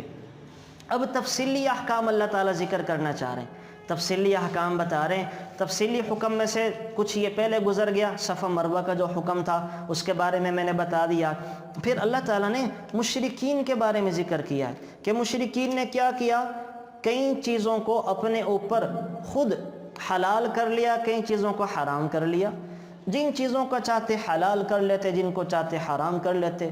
تو مشرکین نے بعض چیزوں کو خود حلال کیا، بعضوں کو حرام، تو اللہ تعالیٰ نے ان کی تردید کرتے ہوئے فرمایا کہ حرام وہ چیزیں نہیں ہیں جنہیں تم حرام کہتے ہو، بلکہ حرام وہ چیزیں ہیں جنہیں اللہ نے حرام کیا ہے، جنہیں اللہ نے حرام کیا۔ اللہ نے کن چیزوں کو حرام قرار دیا؟ مردار کو، مردار، جانور طبعی موت مر جائے، جانور طبعی موت مر جائے، اپنی موت آپ مر جائے، یعنی ذبح کیے بغیر گلا گھٹ کے اللہ کی طرف سے، یہ ہوتا ہے مردار۔ مردار کا کھانا حلال نہیں ہے، مردار کا کھانا جائز نہیں ہے۔ البتہ مچھلی مردار کھانا جائز ہے۔ سرکار دو عالم صلی اللہ علیہ وسلم نے مچھلی کے بارے میں فرمایا کہ مچھلی سمندر کی جو یہ مچھلی مردار ہے یہ حلال ہے، یعنی مچھلی ہم نے نکالتے ہیں شکار کر کے یا جال سے پکڑ کے، تو جیسے نکالتے ہیں مر جاتی ہے، تو مچھلی کا مردار کھانا حلال ہے، باقی کسی چیز کا مردار کھانا یہ ہمارے جانوروں میں سے حلال نہیں ہے۔ اسی طرح سے بہتا ہوا خون، بہتا ہوا خون بھی نہیں کھا سکتے، یہ بھی حرام ہے۔ آپ یاد رکھیں دو طرح کا خون ہوتا ہے، ایک ہے بہتا ہوا خون اور ایک ہے ٹھہرا ہوا خون۔ جب جانور ذبح کرتے ہیں نا ہم اپنے گھروں میں، قربانی میں آپ خواتین نے بھی دیکھا ہوگا، جب جانور ذبح کرتے ہیں یا دکان پہ مرغی خریدنے جاتے ہیں، جب اس کو ذبح کیا جاتا ہے تو اس وقت جو خون نکلتا ہے دھاری کی شکل میں، اس خون کو بہتا ہوا خون کہتے ہیں۔ یہ ہے بہتا ہوا خون، یہ کپڑوں پہ لگ جائے، کپڑے بھی ناپاک ہیں، اس کا کھانا بھی جائز نہیں ہے۔ اچھا جانور ذبح ہو گیا، خون نکل گیا، اب جانور کے اندر تھوڑا سا خون لگا رہتا ہے گوشت کے ساتھ، یہ خون حلال ہوتا ہے، یہ اگر ہنڈیاں میں پک بھی جائے تو حلال ہے۔ یہی وجہ ہے قربانی کے گوشت کو بہت سارے لوگ دھوتے نہیں ہیں، اور تھوڑا بہت خون بھی چلا جاتا ہے، جتنا بھی صاف کریں گوشت میں تھوڑا بہت ہوتا ہے، تو وہ خون حلال ہوتا ہے، اس کا کھانا حلال ہے۔ اسی طرح سے اگر وہ خون کپڑوں پر لگ جائے تو وہ کپڑے بھی پاک ہوتے ہیں، کپڑے ناپاک نہیں ہوتے، انہی کپڑوں میں نماز پڑھی جا سکتی ہے۔ یعنی جیسے کسائی نے جانور ذبح کیا، اب وہ گیراج سے ذبح کرا کے اندر لے آئے ہیں، اندر صحن میں لا کے، وہ ہمارے بچے بھی گوشت جب پیسز بنا رہے ہوتے ہیں تو وہ کپڑوں پر بھی خون کے چھینٹے لگ جاتے ہیں، تو وہ جو خون کے چھینٹے لگتے ہیں وہ ناپاک نہیں ہوتے، پاک ہوتے ہیں، ان سے نماز پڑھنا جائز ہے۔ اسی طرح سے ہم جب کسائی کی دکان پہ جاتے ہیں، کسائی نے مرغی ذبح کر لی، ذبح کرنے کے بعد اس نے نکال لی، صاف کر رہا تھا، کاٹتے ہوئے جو خون کے چھینٹے لگ جاتے ہیں وہ خون کے چھینٹے ناپاک نہیں ہوتے، انہی چھینٹوں میں اگر ہم نماز پڑھنا چاہیں نماز پڑھ سکتے ہیں کہ وہ ناپاک نہیں ہیں۔ تو بہرحال بہتا ہوا خون، یہ بہنے والا خون میں نے بتا دیا، جو گرم گرم ہو، دھاری کی شکل میں نکلے، اس کو بہتا ہوا خون کہتے ہیں، وہ ناپاک ہوتا ہے۔ اسی طرح خنزیر کا گوشت ناپاک ہے، اور اسی طرح سے اللہ تعالیٰ نے اس یہاں بتایا کہ ہر وہ جانور جو اللہ کے نام کے علاوہ کسی اور کے نام پر ذبح کیا جائے، مثلا کوئی ذبح کرے بسم علی، بسم اللہ، بسم العزیٰ، یعنی بسم اللہ الرحمن الرحیم کے بجائے یہ ذبح کرے بسم علی، علی کے نام کے ساتھ ذبح کرتا ہوں، بسم مولا، مولا کے نام کے ساتھ ذبح کرتا ہوں، بسم اللہ والعزیٰ، لات اور عزیٰ کے نام پر ذبح کرتا ہوں، اب وہ جانور مردار ہو جائے گا، اس کا کھانا حلال نہیں ہوگا۔ ہاں اللہ تعالیٰ نے یہ چیزیں، یہ جو مردار ہیں، ان کا استثناء کیا ہے ایک جگہ پہ، عام حالات میں ان کا کھانا حرام ہے، لیکن مجبوری کی حالت میں ان کا کھانا جائز ہے۔ مجبوری ہو، بھوک لگی ہو شدت کی، اور کوئی کھانے کی چیز نہ ہو، تو وہاں پر مردار جانور بھی کھانا جائز ہے، بہتا ہوا خون کھا لینا بھی جائز ہے، خنزیر کھا لینا بھی جائز ہے۔ شدت کی پیاس لگی ہے، شدت کی پیاس، پینے کو پانی نہیں ہے سوائے شراب کے، تو شراب پی لینا بھی جائز ہے، لیکن ایک شرط کے ساتھ کہ یہ حرام کا کھانا، شراب کا پینا لذت حاصل کرنے کے لیے نہ ہو، بلکہ وقتی ضرورت پورا کرنے کے لیے ہو۔ یہی وجہ ہے کہ ایک آدمی کی جاب لگی ہوئی تھی، بینک میں کام کرنا شروع کر دیا، یا ایسی کسی فرم کے اندر جہاں پر وہ اس کی آمدن حرام ہے، اب اور آگے نوکری نہیں مل رہی، اب اس کو مسئلے کا علم ہو گیا، تو اس وقت تک نہ چھوڑے جب تک آگے بندوبست نہ ہو جائے۔ ہاں اگر چھوڑنے میں فائنانشلی مسائل نہیں ہوتے تو پھر چھوڑ دینا ضروری ہے وہ حرام کی جاب، اور اگر چھوڑنے میں فائنانشلی مسائل ہو سکتے ہیں، گھر کا سروائیول بہت مشکل میں پڑ جائے گا، فقر و فاقہ تک کی نوبت آ جائے گی، تو پھر علماء فرماتے ہیں فتویٰ یہ ہے کہ انسان وہ جاب نہ چھوڑے جب تک اس کے متبادل کوئی جاب نہ مل جائے، تو اس کو وہ توبہ استغفار کے ساتھ استعمال کرتا رہے۔ تو یہ میں نے بتا دیا کہ حرام کا کھانا اس صورت میں جائز ہوتا ہے جب اس کی شدت ہو، ضرورت ہو، لیکن لذت کے لیے نہیں، ضرورت پوری کرنے کے لیے۔ آگے اللہ تعالیٰ آیت فرمانے وَلَكُمْ فِي الْقِصَاصِ حَيَاتٌ، اسلام کا نظام عدل پیش کر رہے ہیں، معاشرے کو پرسکون بنانے کے طور طریقے ذکر کر رہے ہیں۔ دیکھیں گھروں کا ماحول ٹھیک ہو گیا، باہر گلی محلے شہر کا ماحول بھی ٹھیک رکھنا ہے، تو اس کے لیے کیا چاہیے؟ عدل و انصاف سے کام لینا ضروری ہے، عدل و انصاف سے۔ تو اسی لیے شریعت نے کیا رکھا؟ قصاص کا نظام رکھا۔ اگر کسی شخص نے کسی کو قتل کر دیا تو بدلے میں قاتل کو قتل کیا جائے گا، خواہ قاتل کوئی ہی کیوں نہ ہو، مقتول جو چھوٹے خاندان کا غلام ہی کیوں نہ ہو، قاتل آزاد اور بڑے خاندان کا کیوں نہ ہو، شریعت نے کہا کہ قاتل کو بدلے میں قتل کیا جائے۔ یہ ہے اسلام کا عدل۔ اسی وجہ سے اللہ کہہ رہے ہیں وَلَكُمْ فِي الْقِصَاصِ حَيَاتٌ، لوگوں میں نے قصاص میں تم سب کے لیے زندگی کا سامان رکھ دیا۔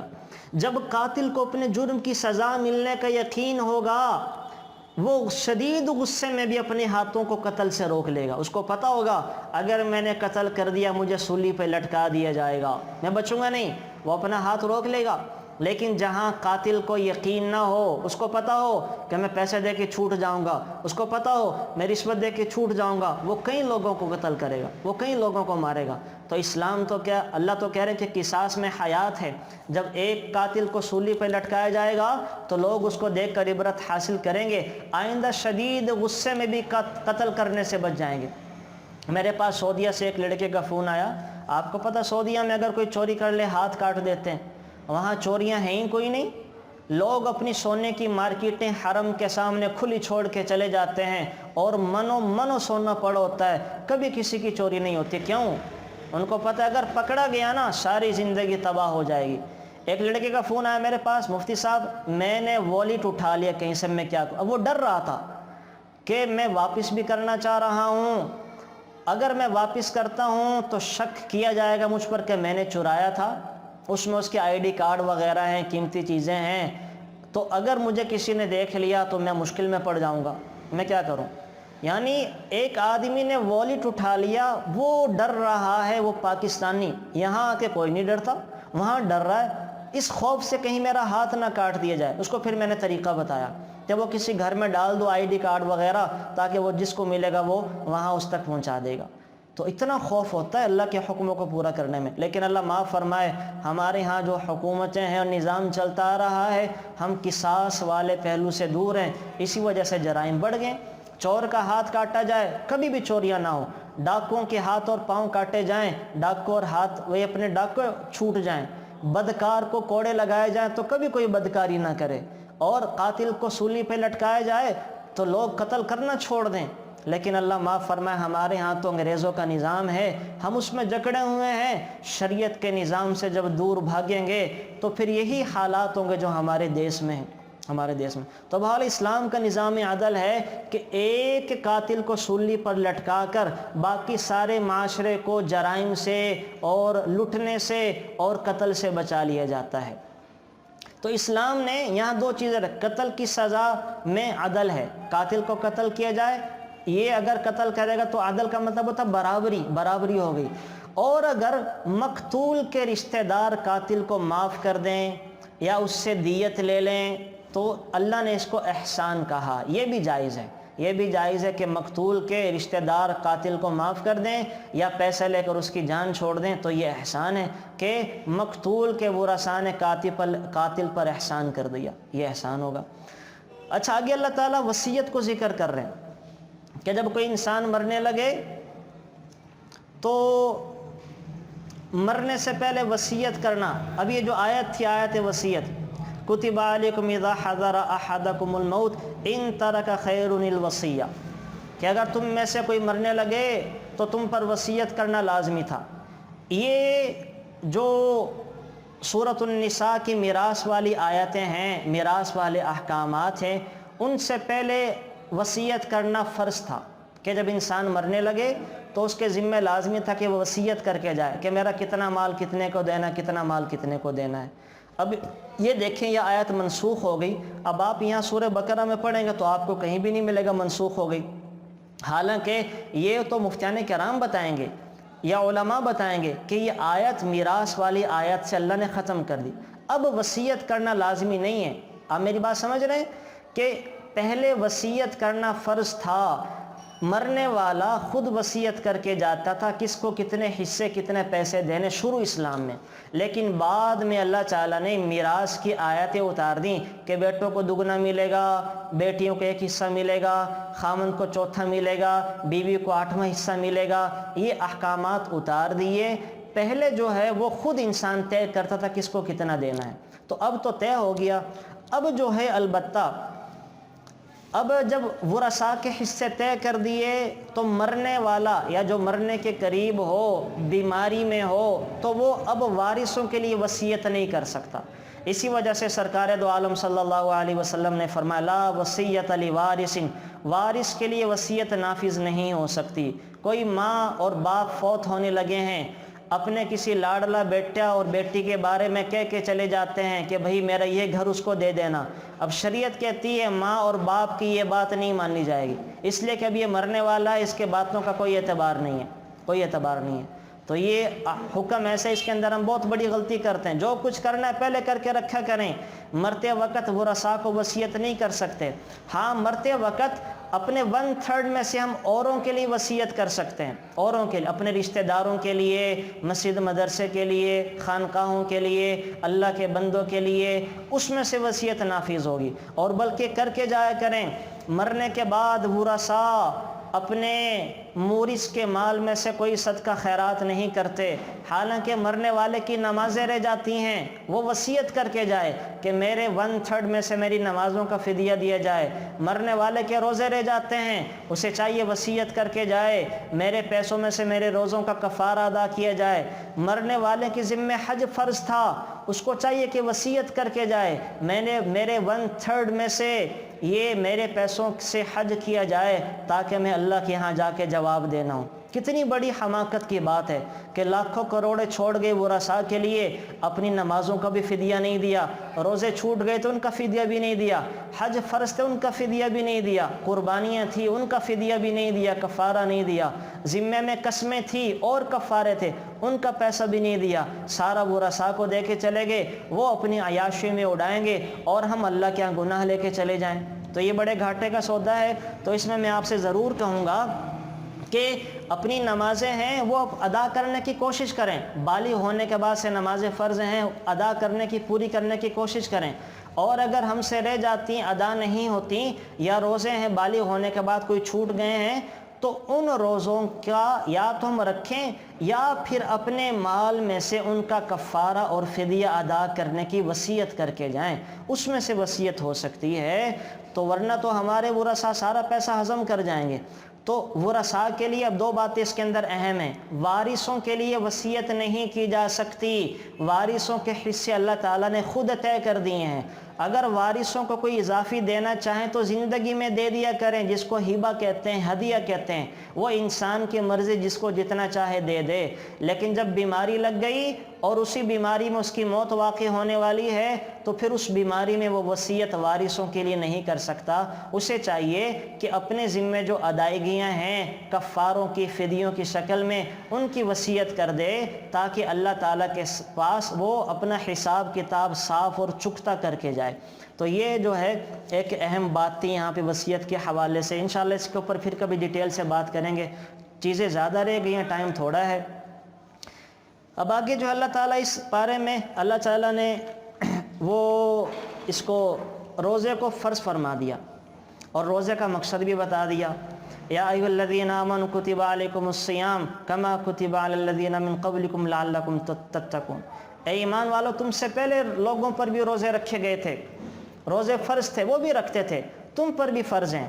اور اس کا مقصد پتہ ہے تمہیں کیا ہے؟ تقوی ملے، تمہیں نیکی ملے گی۔ تم جب بھوک پیاس برداشت کرو گے، گناہ کرنے کو جی کم چاہے گا، بھوک پیاس برداشت کرو گے، تمہیں کسی اور کی بھوک کا اندازہ بھی ہوگا، بھوک پیاس برداشت کرو گے، تم نیکیوں کی طرف رغبت دکھاؤ گے، گناہوں سے بچو گے۔ تو بھوک اور پیاس برداشت کرنے میں اللہ تعالیٰ نے حکمت رکھی ہے کہ اللہ تعالیٰ تقوی کی دولت سے مالا مال کرتے ہیں۔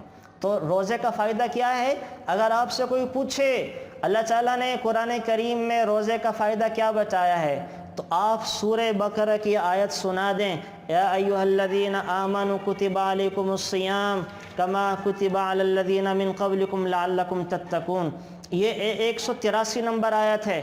اے ایمان والو، تم سے پہلوں پر بھی روزے فرض تھے، تم پر بھی میں نے فرض کیے ہیں تاکہ تم متقی بن جاؤ۔ تو روزے رکھنا عاقل بالغ کے اوپر فرض ہیں تاکہ اللہ تعالیٰ اس کو تقوی کی دولت سے مالا مال کر دے۔ تقوی میں نے آپ کو بتا دیا پہلے بھی کیا ہے، وہ ساری صفات اور خوبیاں ہیں۔ البتہ ایک چیز اور ذکر کر دوں، یہ جو روزہ ہے، روزہ یہ پہلی امتوں کے اوپر فرض تھا 24 گھنٹے کا، 24 گھنٹے کا روزہ ہوتا تھا۔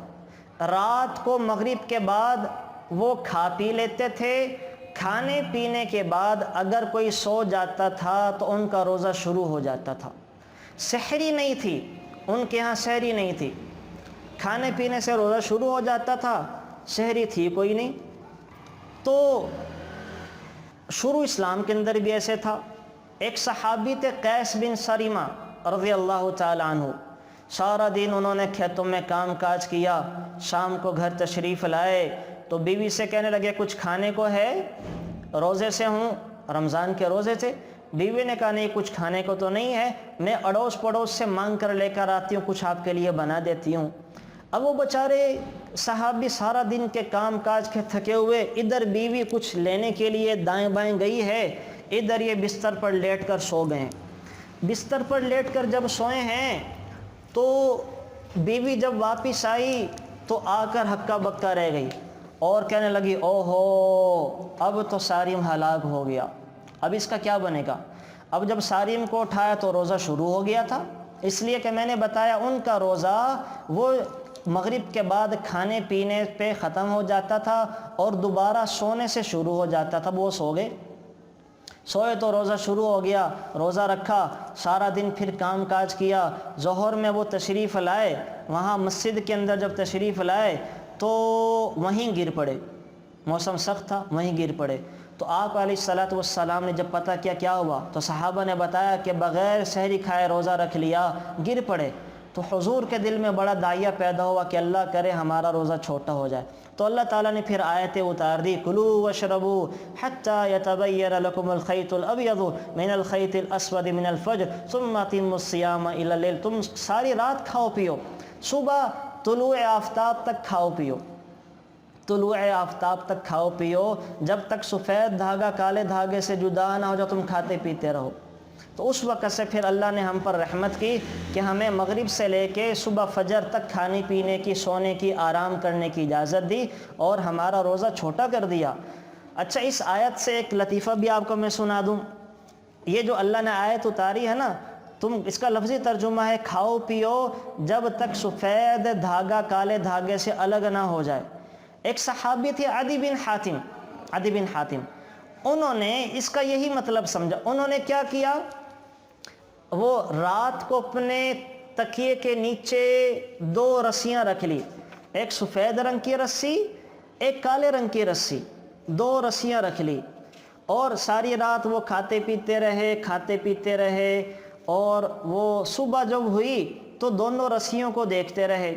عدی بن حاتم دونوں رسیوں کو دیکھتے رہے، جب دونوں رسیوں کا رنگ الگ الگ نظر آنے لگ گیا تو انہوں نے کھانا پینا چھوڑ دیا۔ اب آپ علیہ الصلوۃ والسلام کو یہ واقعہ پتہ چلا تو حضور ہنسے اور فرمایا بھئی تمہارا تکیہ تو بڑا لمبا چوڑا ہے جو تمہیں اتنی دیر تک کھانے پینے دے رہا ہے۔ تو آیت کا وہ مطلب نہیں ہوتا جو لکھا ہوا ہوتا ہے، آیت کا مطلب ہمیں رسول اللہ صلی اللہ علیہ وسلم بتائیں گے۔ یہی وجہ ہے کہ قرآن کریم کی تفسیر بغیر رسول اللہ صلی اللہ علیہ وسلم کی احادیث مبارکہ کے نہیں کی جا سکتی۔ جو بھی شخص قرآن کریم کی تفسیر بغیر احادیث مبارکہ کے کرے گا وہ گمراہ ہو جائے گا، خود بھی گمراہ ہوگا، دوسروں کو بھی گمراہ کرے گا۔ تو اس کا جو مطلب ہے آیت کا، وہ سفید دھاگا کالا دھاگا اللہ تشبیہ دے رہے ہیں کہ دن کی سفیدی اور رات کی سیاہی جب دونوں الگ الگ ہو جائیں تو تب تم کھانا پینا چھوڑ دو۔ تو بہرحال یہاں پہ یہ تھا، لیکن صحابی اس کو کچھ اور سمجھے۔ اسی وجہ سے میں آپ سے یہ کہہ رہا ہوں کہ ان چیزوں کے اندر وہ علماء سے رجوع کیا کریں، خود سے جو ہے وہ چیزیں نہ نکالا کریں، خود سے چیزیں نہیں نکالنی چاہیے۔ پھر اللہ تعالیٰ نے روزے کا مقصد بتا دیا، رمضان کی فضیلت بتا دی، پھر اللہ تعالیٰ نے آگے چل کر ہمیں جہاد کا حکم دیا۔ مسلمانوں پر جہاد اور قتال فرض ہے۔ آپ دیکھیں جگہ جگہ قرآن میں سینکڑوں آیات ہیں جہاں پہ جہاد کا حکم دیا۔ بغیر جہاد کے کبھی بھی دنیا میں دین نہیں پھیل سکتا۔ میرے نبی الرحمہ ہیں، 23 سالوں میں کتنی جنگیں لڑی ہیں؟ 56 جنگیں لڑی ہیں، 56 جنگیں۔ 26 جنگوں میں خود میرے نبی نے شرکت کی ہے، خود میرے نبی نے۔ اور اللہ معاف فرمائے ہم مسلمانوں نے جہاد کو چھوڑ دیا، اور آپ علیہ الصلوۃ والسلام نے فرمایا تھا لو ترکتم الجہاد لسلط اللہ علیکم ذلہ، اگر تم جہاد کو چھوڑ دے گے اللہ تم پر ذلت کو مسلط کر دے گا، اگر تم جہاد کو چھوڑو گے اللہ تمہیں ذلیل و رسوا کر دے گا۔ آج ہم اللہ کا دین پہنچانے پھیلانے کے لیے کافروں کے پاس نہیں جاتے بلکہ ان سے دب کر رہتے ہیں، حالانکہ اسلام دبنے کے لیے نہیں آیا تھا، اسلام تو زمین پر اللہ کا نفاذ، اللہ کے احکامات پہنچانے پھیلانے کے لیے آیا تھا۔ لیکن ہم ایمانی اعتبار سے اتنا کمزور ہو چکے کہ نمازیں نہیں پڑھتے۔ سارے ہمارے دیش میں سروے ہوا 10% نمازی ہیں، 10% نمازی۔ ہمارے ملک کے 90% لوگ نماز نہیں پڑھتے ہیں۔ تو جہاد کرنا تو اپنی جان ہتھیلی پر رکھ کر اللہ کے لیے نکل جانا، اس کے لیے تو پہاڑ جیسا ایمان چاہیے۔ ہمارا ایمان تو نماز پہ نہیں لا سکتا، ہمارا ایمان تو ہمیں صبح فجر میں مصلی پہ کھڑا نہیں کروا سکتا، ہمارا ایمان تو ہمیں تراویح کے لیے کھڑا نہیں کروا سکتا۔ ہمارا کہاں وہ ایمان جو ہمیں جہاد کے لیے لے جائے اور اللہ کے راستے میں لوگوں کے لیے اللہ کے راستے میں اللہ کا دین بلند کرنے کے لیے لے جائے۔ تو اللہ معاف فرمائے اپنے ایمان کا ہمیں جائزہ لینا چاہیے، اور آپ علیہ الصلوۃ والسلام کا یہ مفہوم یاد رکھیں لو ترکتم الجہاد لسلط اللہ علیکم ذلہ۔ اور آپ علیہ الصلوۃ والسلام نے فرمایا من مات ولم یغزو ولم ینوی مات علی شعبۃ من نفاق، جو شخص جہاد کیے بغیر یا جہاد کی نیت کیے بغیر مر گیا وہ منافق ہو کے مرا، وہ منافق ہو کے مرا۔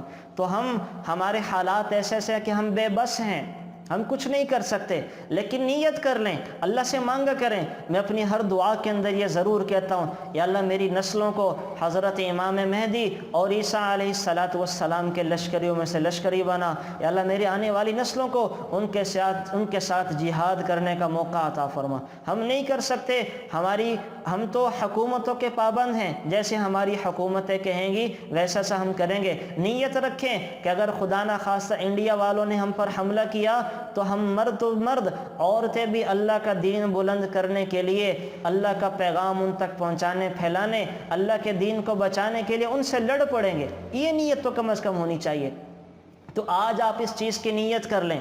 آپ کم از کم، شاید آپ پہلی دفعہ یہ بات سن رہے ہوں اور میں نے آپ کو جو صحیح حدیث مبارکہ سنائی ہے کہ آپ علیہ الصلوۃ والسلام فرما رہے ہیں من مات ولم یغزو ولم ینوی مات علی شعبۃ من نفاق، جو مر گیا بغیر جہاد کیا، نیت کیے بغیر، منافق ہو کے مرا، وہ نفاق کے ایک شعبے کے اوپر مرا۔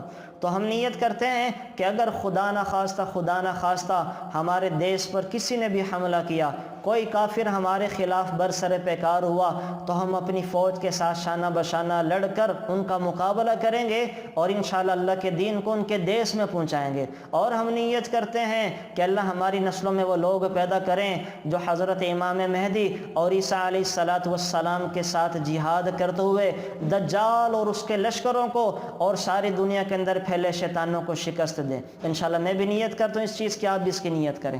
تو جہاد کا حکم دیا، پھر اللہ تعالیٰ نے اسی سورہ بقرہ میں حج کا بھی حکم دیا، الحج اشہر معلومات، حج کا حکم دیا۔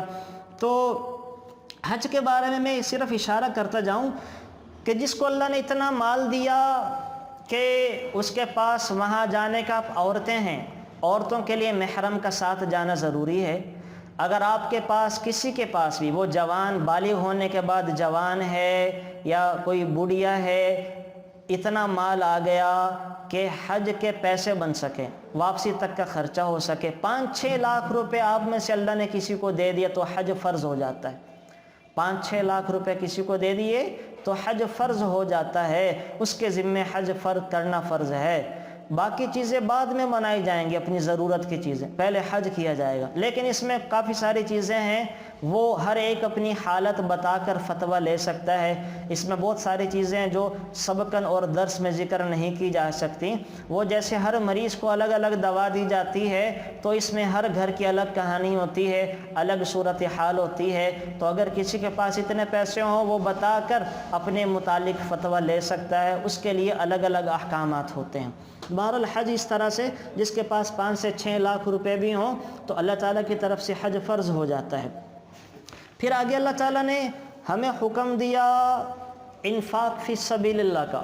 اللہ تعالیٰ ہمیں خرچ کرنے کا حکم دے رہے ہیں۔ دیکھیں خرچ تو انسان کرتا ہی ہے، لیکن اللہ کہہ رہے ہیں کہ میرے راستے میں خرچ کرنا یہ اور ہے، اپنی خواہشات کے مطابق خرچ کرنا یہ اور ہے۔ خرچ وہ اللہ کے ہاں قابل قبول ہے اور وہ اہم ہے جو اللہ تعالیٰ کو راضی کرنے کے لیے کیا جائے۔ تو اللہ تعالیٰ نے ہمیں بتایا کہاں پر خرچ کرنا ہے، کس نیت سے خرچ کرنا ہے۔ تو خرچ ہم کہاں کرتے ہیں، ہم دیکھیں ہمارا جو مال آتا ہے، کبھی جائزہ لیں، میں اور آپ اپنا جائزہ لیں، ہمارے گھر میں جو ہزاروں روپے آتے ہیں، لاکھوں روپے آتے ہیں، ہم کہاں کہاں خرچ کرتے ہیں۔ ذرا ہم دیکھیں، ہم کھانے پینے پہ خرچ کرتے ہیں، بچوں کے فیسوں پہ خرچ کر دیتے ہیں، شاپنگ پہ خرچ کر دیتے ہیں، کچھ پیسے جوڑ کے رکھتے ہیں شادیوں کے لیے، وہاں خرچ کر دیتے ہیں، کچھ پیسے جوڑ کے رکھتے ہیں کہ ہم نے چھوٹی سوسائٹی سے بڑی سوسائٹی میں جانا ہے، چھوٹے گھر سے بڑے گھروں میں جانا ہے، وہاں خرچ کر دیتے ہیں۔ کبھی ہم نے سوچا کہ ہم اللہ کے لیے اور اپنی آخرت کے لیے کتنا ذخیرہ کر رہے ہیں؟ ہم نے آخرت میں اپنے کتنے اکاؤنٹ کھولے ہیں جو میرے مرنے کے بعد میرے کام آئیں گے؟ ہم نے اپنے بچوں کی دینی تعلیم پر کتنا خرچ کیا؟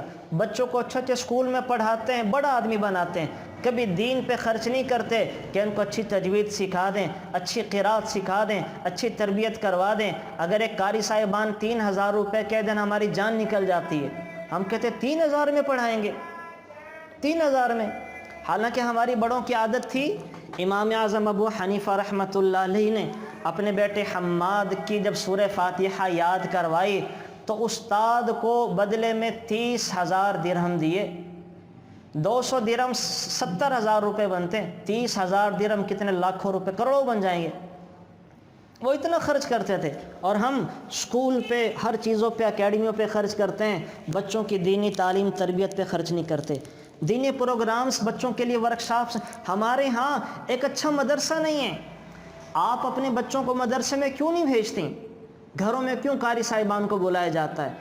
اس کی وجہ کیا ہے کہ ہم کہتے ہیں مدرسوں کا ماحول اچھا نہیں ہے، مدرسوں میں پڑھانے والے اچھے نہیں ہیں، مدرسوں میں رہن سہن، بیٹھنے کا اٹھنے بیٹھنے کا طور طریقہ سلیقہ نہیں ہے، وہاں پر وہ سہولیات نہیں ہیں۔ اب آپ مجھے بتائیں، یہ مدرسوں کا ماحول، یہ سہولیات، یہ اچھے قرہ کا انتظام، یہ حضرت جبرائیل علیہ السلام نے کرنے، یہ میں نے اور آپ نے کرنے؟ ہمارے اچھی اکیڈمی، اچھے اسکول ہیں، سب چیزیں اچھی سے اچھی، ڈسپینسریاں ہیں، کالج ہیں، یونیورسٹیاں ہیں، اکیڈمیاں ہیں، بھرمار ہیں، اچھے ڈپارٹمنٹل سٹور ہیں، لیکن نہیں ہیں تو اچھے مدرسے نہیں بنائے۔ اور میرے نبی نے آ کر سب سے پہلے کیا کیا تھا؟ مسجد نبوی میں چبوترا صفہ کا مدرسہ قائم کیا تھا کہ دین تو یہاں سے بچے گا، انہی مدرسوں سے پھیلے گا۔ اور آج ہم دیکھ لیں، مدرسے کم ہوتے جا رہے ہیں، اچھے ختم ہوتے جا رہے ہیں، دینداری میں کمی آتی جا رہی ہے۔ تو خرچ کرنا سیکھیں کہاں پر؟ دین پہ۔ یاد رکھیں، اپنوں کے لیے جوڑیں ضرور، لیکن اتنا نہ جوڑیں کہ اپنی آخرت کے لیے بھی نہ کچھ بچا سکیں، اپنی آخرت کے لیے بھی نہ لگا سکیں۔ ایک آدمی جو اپنی دین کے لیے نہیں خرچ کر رہا، وہ پیسہ جوڑ کے رکھ رہا ہے، وہ اپنے ورثاء کے مال کا چوکیدار ہے، وہ چوکیداری کر رہا ہے کہ یہ مال تو میرے پوتوں پوتیوں، بیٹے بیٹوں، نواسوں نواسیوں کے کام آئے گا، وہ چوکیداری کر رہا ہے۔ یہ احمق ہے، نادان ہے۔ اگر اپنی زندگی میں اپنے لیے، آپ اپنے لیے آخرت میں نہیں بھیج سکتے نا، آپ کے بچوں نے، ہمارے بچوں نے ہمارے بعد نہیں بھیجنا ہے، انہوں نے نہیں، جب ہم نہیں بھیج سکتے وہ کیسے بھیجیں گے؟ تو جو کچھ کرنا اپنی زندگی میں اپنے لیے آخرت کا سامان کریں۔ تو اللہ بتا رہے ہیں کہ میرے بندے خرچ کرتے ہیں، دین کی جگہوں پر زیادہ خرچ کرتے ہیں، اپنے لیے آخرت میں بینک اکاؤنٹ بناتے ہیں، اپنی سرمایہ کاری بجائے دنیا کی عارضی زمینوں میں آخرت کے جنات میں اپنی سرمایہ کاری کر کے وہاں محلات بناتے ہیں، وہاں سب کچھ لگا رہے ہوتے ہیں۔ تو اس کے اوپر انشاءاللہ پھر بات کریں گے، ٹائم تھوڑا رہے گا، میں مختصراً چیزیں ذکر کر دوں۔ پھر اللہ تعالیٰ نے مرتد کی سزا ذکر کی کہ جو آدمی اسلام لا کر دین سے پھر جائے اور کلمہ کفر اختیار کر لے، قادیانی بن جائے، اسماعیلی بن جائے، رافضی بن جائے، یا کہے کہ میں عیسائی یہودی بن گیا، ایتھسٹ بن گیا، تو اب اس کی سزا کیا ہے؟ اس کو پہلے سمجھایا جائے گا، اگر وہ باز نہ آئے تو اس کو قتل کر دیا جائے گا، دنیا کی سزا، اور آخرت میں ہمیشہ ہمیشہ کی جہنم میں جائے گا۔ تو یہاں پہ اللہ تعالیٰ نے مرتد کی سزا بھی ذکر کر دی۔ پھر شراب اور جوئے کو بھی بتایا کہ شراب اور جوئے میں تھوڑا سا جسمانی فائدہ ہے، وقتی لذت ہے، لیکن ہمیشہ ہمیشہ کی تباہی ہے۔ آپ علیہ الصلوۃ والسلام نے فرمایا الخمر جماع الاسم، یہ شراب ہے، میں تمہیں بتاؤں سارے گناہوں کی جڑ ہے۔ جب انسان شراب پیے گا عقل معاف ہوگی، پھر اول فول بھی بکے گا، پھر وہ حلال کو حرام بھی کرے گا، پھر وہ اچھے بری کی تمیز کھو دے گا، پھر اس کے لیے حرام بھی حلال، حلال تو ہے ہی حلال۔ تو شراب ساری گناہوں کی جڑ ہے۔ پھر آپ علیہ الصلوۃ، پھر اللہ تعالیٰ نے یہاں ازدواجی زندگی کے کچھ احکامات ذکر کیے ہیں۔ ازدواجی زندگی میں نکاح سے ازدواجی زندگی جڑتی ہے، تو اللہ تعالیٰ بتا رہے ہیں کہ کن مردوں سے نکاح کیا جا سکتا، کن سے نہیں کیا جا سکتا، کون سی عورتیں حلال ہیں، کون سی عورتیں حلال نہیں ہیں۔ تو اللہ تعالیٰ فرما رہے ہیں کہ مشرک مردوں اور مشرک عورتوں سے تو کسی صورت میں نکاح جائز نہیں ہے، البتہ وہ عورتیں جو اہل کتاب ہیں، عیسائی ہیں اور یہودن ہیں، تو ایک مسلمان عیسائی عورت سے نکاح کر سکتا ہے، ایک مسلمان یہودن عورت سے نکاح کر سکتا ہے۔ میرے ہاں بھی ایک بچہ آتا تھا پڑھنے، تو اس کے ابا نے امریکہ میں ایک عیسائی عورت سے نکاح کیا، لیکن پھر وہ چھوڑ کے چلی گئی، وہ بچے کو یہاں لے آیا، ماشاءاللہ بچہ بڑا ہو گیا۔ تو ایک مسلمان ایک عیسائی عورت سے نکاح کر سکتا ہے، یہودن سے کر سکتا ہے، لیکن بہتر یہی ہے کہ بجائے عیسائی یہودن سے کرنے کے ایک مسلمان عورت سے نکاح کرے، مسلمان عورت سے نکاح کرے۔ کیوں؟ بچہ اپنی ماں کا دین، ماں کی زبان بولتا ہے، جیسے سی ماں ہوگی تو بچے کا دین بھی ویسا سا ہوگا۔ بچہ ہوا، عورت بیوی تھی عیسائی، تو وہ عورت اپنے بچے کو بھی عیسائی بنا دے گی، تو ایک بچہ اور دنیا میں عیسائی بن گیا جو کہ جہنم کے اندر چلا جائے گا۔ اس وجہ سے حکم دیا کہ مسلمان کو مسلمان عورت سے نکاح کرنا چاہیے۔ یہاں آپ علیہ الصلوۃ والسلام نے، اللہ تعالیٰ نے بھی کہا کہ رشتے کی بنیاد نیکی پر کرنی چاہیے۔ انسان رشتہ کرتے وقت کئی چیزیں دیکھتا ہے، حسب نسب دیکھتا ہے، برادری دیکھتا ہے، ذات پات، یہ تو خیر ایک بت ہیں جو اب تک ہم نہیں توڑ سکے، برادری کے بت، ذات پات کے بت۔ میرے نبی نے عیسائیوں میں بھی شادیاں کی، میرے نبی نے یہودیوں میں بھی شادیاں کی، میرے نبی نے باندیوں سے بھی نکاح کیا، میرے نبی نے اپنی ایک بیٹی اپنے خاندان میں دی، باقی بیٹیاں دوسرے خاندانوں میں دی ہیں۔ یہ خیر انشاءاللہ پھر اس پہ بات کریں گے۔ یہاں آپ علیہ الصلوۃ، اللہ تعالیٰ فرما رہے ہیں کہ ازدواجی رشتہ کے اندر دینداری دیکھی جائے، نیکی کی بنیاد پر جو رشتہ قائم ہوگا، نسلیں آگے بڑھیں گی، نسلیں پروان چڑھیں گی، نیک نامی ہوگی، دنیا بھی بنے گی، آخرت بھی سنورے گی۔ اور پھر آپ علیہ الصلوۃ والسلام نے فرمایا الدنیا کلھا متاع، لوگوں میں تمہیں بتاؤں ساری دنیا یہ ساز و سامان ہے، دنیا کے اندر جو کچھ ہے یہ سامان ہے، کھیل تماشا ہے۔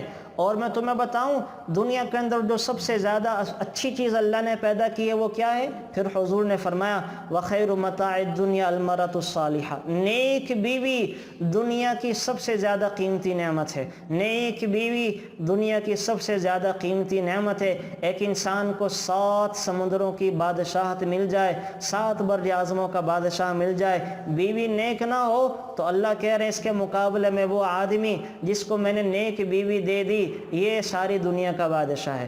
تو الدنیا کلھا متاع، ساری دنیا ساز و سامان ہے، کھیل تماشا ہے۔ وَخَيْرُ مَتَاعِ الدُّنْيَا الْمَرْأَةُ الصَّالِحَةُ، اور سب سے زیادہ خیر کی چیز جو دنیا کے اندر میں نے پیدا کی ہے وہ ایک نیک بیوی، نیک عورت ہے۔ تو یہاں پہ اللہ نے یہ بتا دیا۔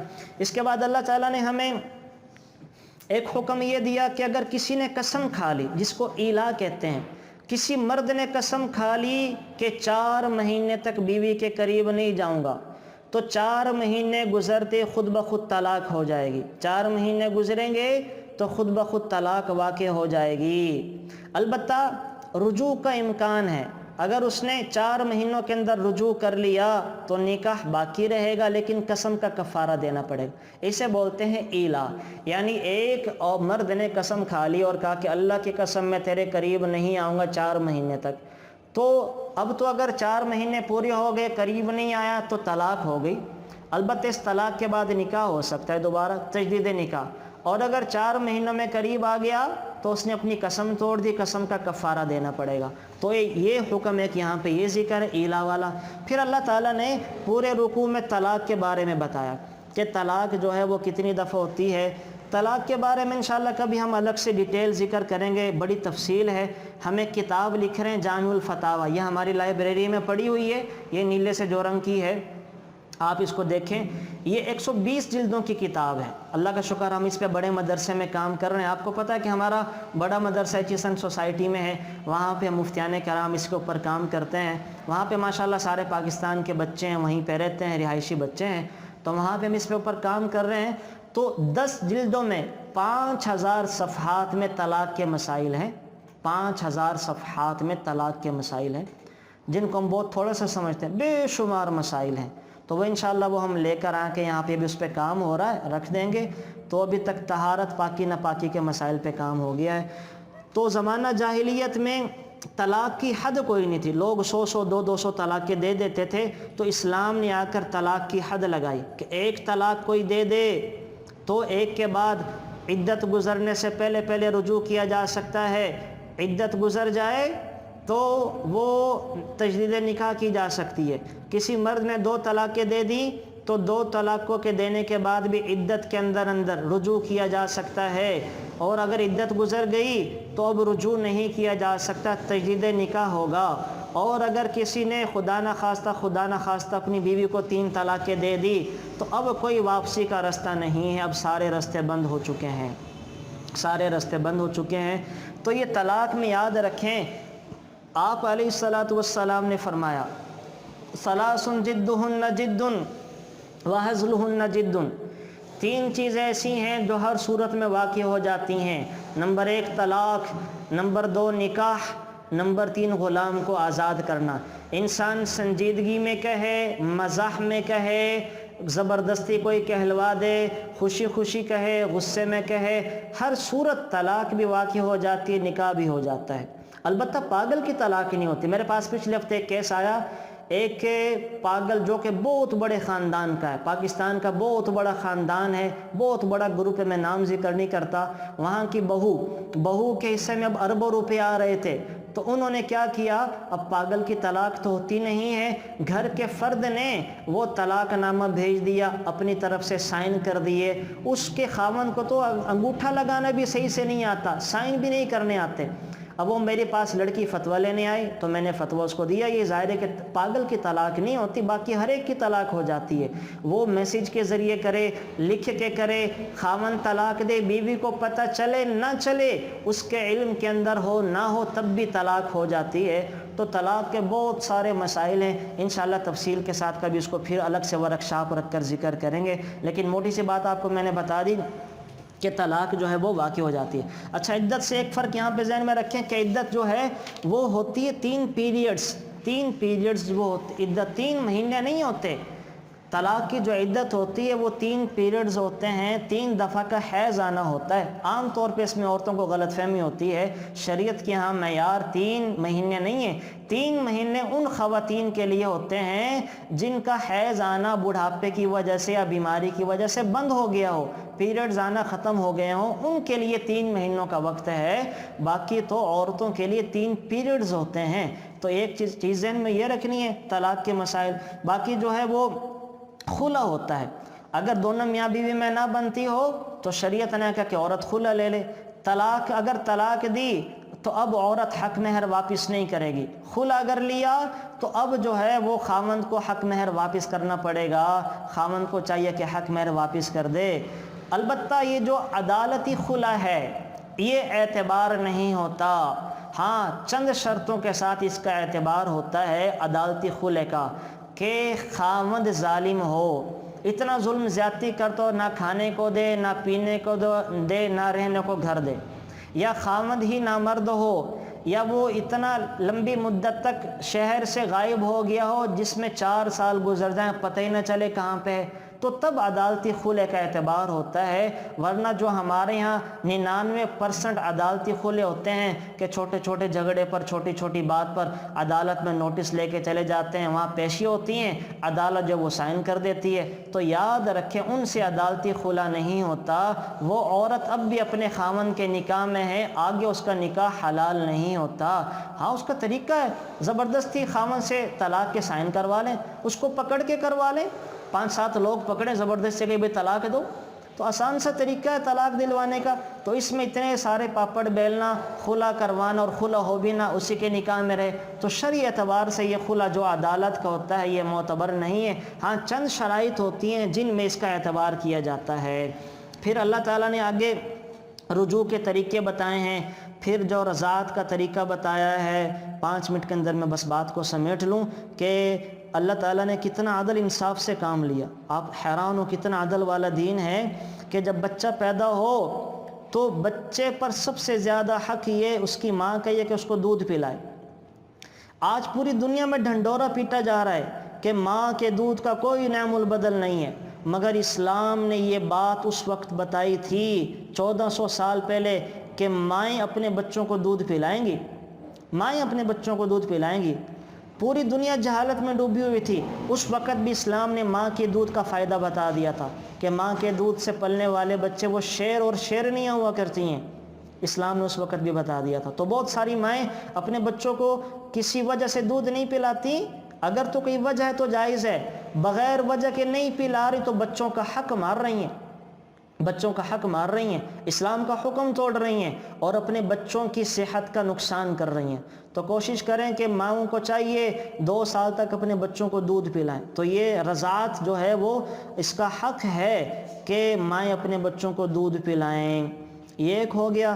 اچھا اس کے ساتھ ساتھ جو ہے وہ اگر جدائی بھی ہو جائے، میاں بیوی میں جدائی خدا نہ خواستہ ہو جائے، تو دودھ پیتے بچے کی پرورش اور اس کو دودھ پلانے کا حق ماں کا ہے۔ یہاں بھی شریعت نے اتنا حق دیا ہے کہ اگر خدا نہ خواستہ اولاد ہو گئی، دودھ پینے والی ہے اور دونوں میں جدائی ہو گئی ہے، تو بچہ ماں کے حوالے کیا جائے گا کہ ماں بچے کو دودھ پلائے تاکہ بچے کی دنیا کا نقصان نہ ہو، اس کی صحت کا نقصان نہ ہو، اس کی پرورش کے اندر تربیت میں کمی نہ آئے، اتنا خیال شریعت نے کیا ہے۔ اور اگر ماں نہیں پلاتی تو باپ کے ذمے کسی دائی کا انتظام کرے، کسی خاتون کو ہائر کرے، پیسے دے کر دودھ پلوائے، دودھ پلانے کا انتظام کرے، جیسے عرب کیا کرتے تھے۔ جیسے رسول اللہ صلی اللہ علیہ وسلم نے کسی اور کا دودھ پیا، حلیمہ سعدیہ کا دودھ پیا ہے، تو یہ دودھ پینا یہ ایک بچے کا حق ہے جو اس کو پلانا چاہیے۔ پھر یہاں پر وہ عدت بتائی ہے کہ عدت جو ہے طلاق والی عورت کی عدت وہ 3 حیض اور 3 پیریڈز ہیں، اور وفات والی عورت کی عدت وہ 130 دن ہے، 4 مہینے 10 دن، 130 دن بنتے ہیں۔ اچھا وفات والی عورت کی جو عدت ہوتی ہے اس کے اندر یہ مسائل ہیں کہ وہ گھر سے نہ نکلے، زیب و زینت نہ کرے۔ جو طلاق والی عورت کی عدت ہوتی ہے اس کے لیے کچھ شرائط نہیں ہیں، وہ سب کچھ کر سکتی ہے، زیب و زینت بھی کر سکتی ہے، گھر سے بھی نکل سکتی ہے، جاب کرتی ہے، جاب بھی کرنا چاہے وہ بھی کر سکتی ہے۔ البتہ طلاق والی عورت کو عدت کے دوران نکاح کا پیغام نہیں بھیجنا چاہیے، نکاح کے پیغام بھیجنے کی ممانعت ہے۔ اس کو اشارہ کنایہ کر سکتے ہیں کہ عدت گزر جائے تو ہم آپ سے نکاح کر لیں گے یا آپ کے ساتھ نکاح کا ارادہ رکھتے ہیں، لیکن صراحتاً نکاح کا پیغام بھیجنا عدت کے دوران یہ ٹھیک اور مناسب نہیں ہے۔ پھر آخری 2 آیات میں اللہ تعالیٰ نے جہاد کا حکم دے کر آخری 2 رکوع میں جہاد سے فرار ہونے والوں کو بتایا کہ میں نے اپنے کچھ لوگوں کو جہاد کا کہا، وہ جہاد کی وجہ سے نہیں نکلے، تو میں نے کیا کیا، وہاں طاعون کی وبا پھٹا دی۔ 4000 لوگ تھے، نبی نے کہا جہاد کے لیے جب وہ نہیں نکلے تو میں نے طاعون کی وبا عام کر دی، جیسے اللہ معاف فرما ہمارے یہاں طاعون عام ہے۔ یاد رکھیں جب طاعون پھیل جائے تو نہ اس شہر سے نکل سکتے ہیں، اور نہ جس شہر کے اندر طاعون پھیلا وہاں جانے کی اجازت ہے۔ اس پہ بھی انشاءاللہ پھر بات کریں گے کبھی۔ تو یہ نکل گئے وہاں سے بھاگنے کے لیے۔ اب اللہ نے کیا کیا، اللہ نے ان سب کو مار دیا، سب کو مار دیا۔ یاد رکھیں انسان تقدیر اپنا کر بھی تدبیر اپنا کر بھی تقدیر سے نہیں بھاگ سکتا۔ یہ لوگ طاعون سے بچنے کے لیے شہروں کو چھوڑ گئے، حالانکہ اللہ کا حکم تھا جہاد کے لیے نکلو، یہ کہنے لگے ہم مارے جائیں گے۔ تو اللہ نے کہا اچھا تمہیں موت سے ڈر لگتا ہے، جہاد میرا حکم کر کے ڈر لگتا ہے، میں تمہیں ویسے مارنے پر قدرت رکھتا ہوں۔ اللہ نے کیا کیا؟ طاعون بھیج دیا۔ یہ اب شہروں سے نکلے، پہاڑوں میں پہنچے تو اللہ نے سب کو مار دیا، سب کو مار دیا۔ پھر ایک نبی وہاں سے گزرے ہیں، انہوں نے دعا کی ہے تو اللہ تعالیٰ نے نبی کی دعا کی برکت سے ان کو زندہ کیا ہے۔ تو یاد رکھیں، انسان جو بھی تدبیر اپنا لے اپنی تقدیر سے نہیں بھاگ سکتا۔ موت کا وقت اللہ نے لکھ دیا ہے، اس سے کبھی بھی کوئی نہیں بھاگ سکتا، وہ آ کر رہنی ہے۔ پھر اللہ تعالیٰ نے آخری اس کے اندر وہ حضرت طالوت کا قصہ ذکر کیا ہے کہ طالوت کو اللہ نے بنی اسرائیل کا کمانڈر بنا دیا، کہ طالوت جو ہیں غریب گھرانے کے آدمی تھے، لیکن کیا تھے؟ علم والے تھے۔ اللہ نے ان کو یہ شریعت کا علم دیا تھا اور طاقتور تھے، تو علم اور طاقت کی وجہ سے اللہ تعالیٰ نے طالوت کو سب کا سردار بنا دیا۔ یہ ہوتی ہے علم والوں کی فضیلت۔ اللہ تعالیٰ تو علم والوں کو بڑی فضیلتیں دیتے، اور ہمارے معاشرے میں پیسے والوں کو بڑا سمجھا جاتا ہے، اور جن کو اللہ قرآن و احادیث کا علم دے لوگ ان کو دو ہاتھ سے سلام کرنا پسند نہیں کرتے، اپنی تقریبات میں بلانا پسند نہیں کرتے، لوگ ان کے ساتھ رشتوں کو قائم کرنا پسند نہیں کرتے کہ یہ غریب ہیں ان کے ساتھ کیا کرنا ہے، پیسے والوں کو دیکھتے ہیں۔ اور اللہ کیا کر رہے ہیں؟ اللہ علم والوں کو دیکھ کر، طاقت والوں کو دیکھ کر ان کو سب کا بادشاہ بنا رہے ہیں۔ تو حضرت طالوت کا قصہ ہے، یہ آپ تفسیر میں جا کر خود سے پڑھ لیں، بڑا مزیدار قصہ ہے، آپ کو بڑا لطف آئے گا۔ تو حضرت طالوت کے قصے کو ذکر کیا ہے، اور آخر میں ہمیں پیغام دیا ہے، کافروں کو پیغام دیا ہے، قیامت تک آنے والے عیسائیوں یہودیوں کو پیغام دیا ہے کہ دیکھو میرے نبی محمد صلی اللہ علیہ وسلم امی ہیں، انہوں نے تاریخ نہیں پڑھی، انہوں نے کسی سے پوچھا سیکھا نہیں ہے، لیکن ہزاروں سال پہلے جو واقعات پیش آئے ہیں، بھولی بسری داستانیں ہیں، میرے نبی ان کو من و عن بیان کر رہے ہیں، جس سے پتہ چلتا ہے کہ میرے نبی کے اوپر وحی آتی ہے، اور یہ جو بھی بتا رہے ہیں اللہ کا کلام ہے۔ میں اللہ اپنے نبی کو ہزاروں سال پہلے کی باتیں بتا رہا ہوں جو تمہیں سنا رہے ہیں۔ تو اس سے اسلام کی حقانیت اور آپ علیہ الصلاۃ والسلام کا نبی ہونا ظاہر ہوتا ہے کہ یہ واقعات کیسے محفوظ رہے، جن کا کسی کو بھی نہیں پتہ تھا، نہ ان کے محفوظ کرنے کے طور طریقے تھے، لیکن میرے اللہ نے ہزاروں سال پیش آنے والے پہلے واقعات، بھولی بسری داستانیں ساری کی ساری آپ علیہ الصلاۃ والسلام پر وحی کی شکل میں اتار دی، جو انہوں نے لوگوں کو بتا دیا۔ تو یہ ہیں سچے رسول، اور یہ ہیں جی سورہ بقرہ کے دوسرے پارے میں پیش آنے والے اہم واقعات۔ آج الحمدللہ ہمارا دوسرا پارہ مکمل ہو گیا، اور دوسرے پارے کے جو اہم مضامین تھے وہ سارے میں نے آپ کے سامنے ذکر کر دیے ہیں۔ اب میں بلکہ گزارش بھی کروں گا کہ 2 سے 3 منٹ نا ان مضامین کو دہرا لیا کریں، آپس میں گروپ بنا کے دہرا لیں، تاکہ آپ کو پتہ چلے کہ آج کے پارے میں ہوا کیا ہے۔ دیکھیں ہم صرف برکت کے لیے نہیں بیٹھے ہیں، ہم نے انشاءاللہ یہ علم حاصل کرنا ہے، اور ہم نے آگے دوسروں کو پہنچانا اور پھیلانا بھی ہے۔ تو میں گزارش کروں گا کہ ایک تو تجوید کے بھی وہ کوشش کر لیں، اور ایک جو ہے وہ 2 سے 3 منٹ میں ان مضامین کو جو میں نے بتائے ہیں، میں نے مطلب کیا بتایا، میں نے دیکھا آپ کو تحویل قبلہ کے بارے میں بتایا، میں نے آپ کو بتایا کہ نیکی کیا ہے وہ بتایا، میں نے آپ کو صفا مروہ کے بارے میں بتایا، حرام چیزیں جو اللہ نے ذکر کی ہیں وہ بتائی ہیں، میں نے آپ کو بتایا کہ قصاص میں اللہ نے زندگی لکھی ہے، روزے کے متعلق 1-2 واقعے ذکر کیے ہیں، پھر میں نے آپ کو بتایا ہے کہ اللہ کا مال کیسے خرچ کرنا ہے، مشرک عورتوں سے نکاح کے بارے میں بتایا، اور جناب دنیا کی بہترین عورت کے بارے میں بتایا، اور وہ طلاق اور عدت کے کچھ چیزیں ذکر کر دی ہیں، اور بچے کو دودھ پلانے کے بارے میں، اور تدبیر سے انسان تدبیر کر کے تقدیر سے نہیں بھاگ سکتا، اور کچھ جہاد کے بارے میں بتایا ہے۔ یہ آپ 2 سے 3 منٹ ان کا مذاکرہ کر لیں تاکہ یہ چیزیں آپ کے ذہن کے اندر ازبر ہو جائیں، پھر انشاءاللہ ہم دعا کریں گے۔ Thanks for watching. Please subscribe, like, share Mufti Sufyan.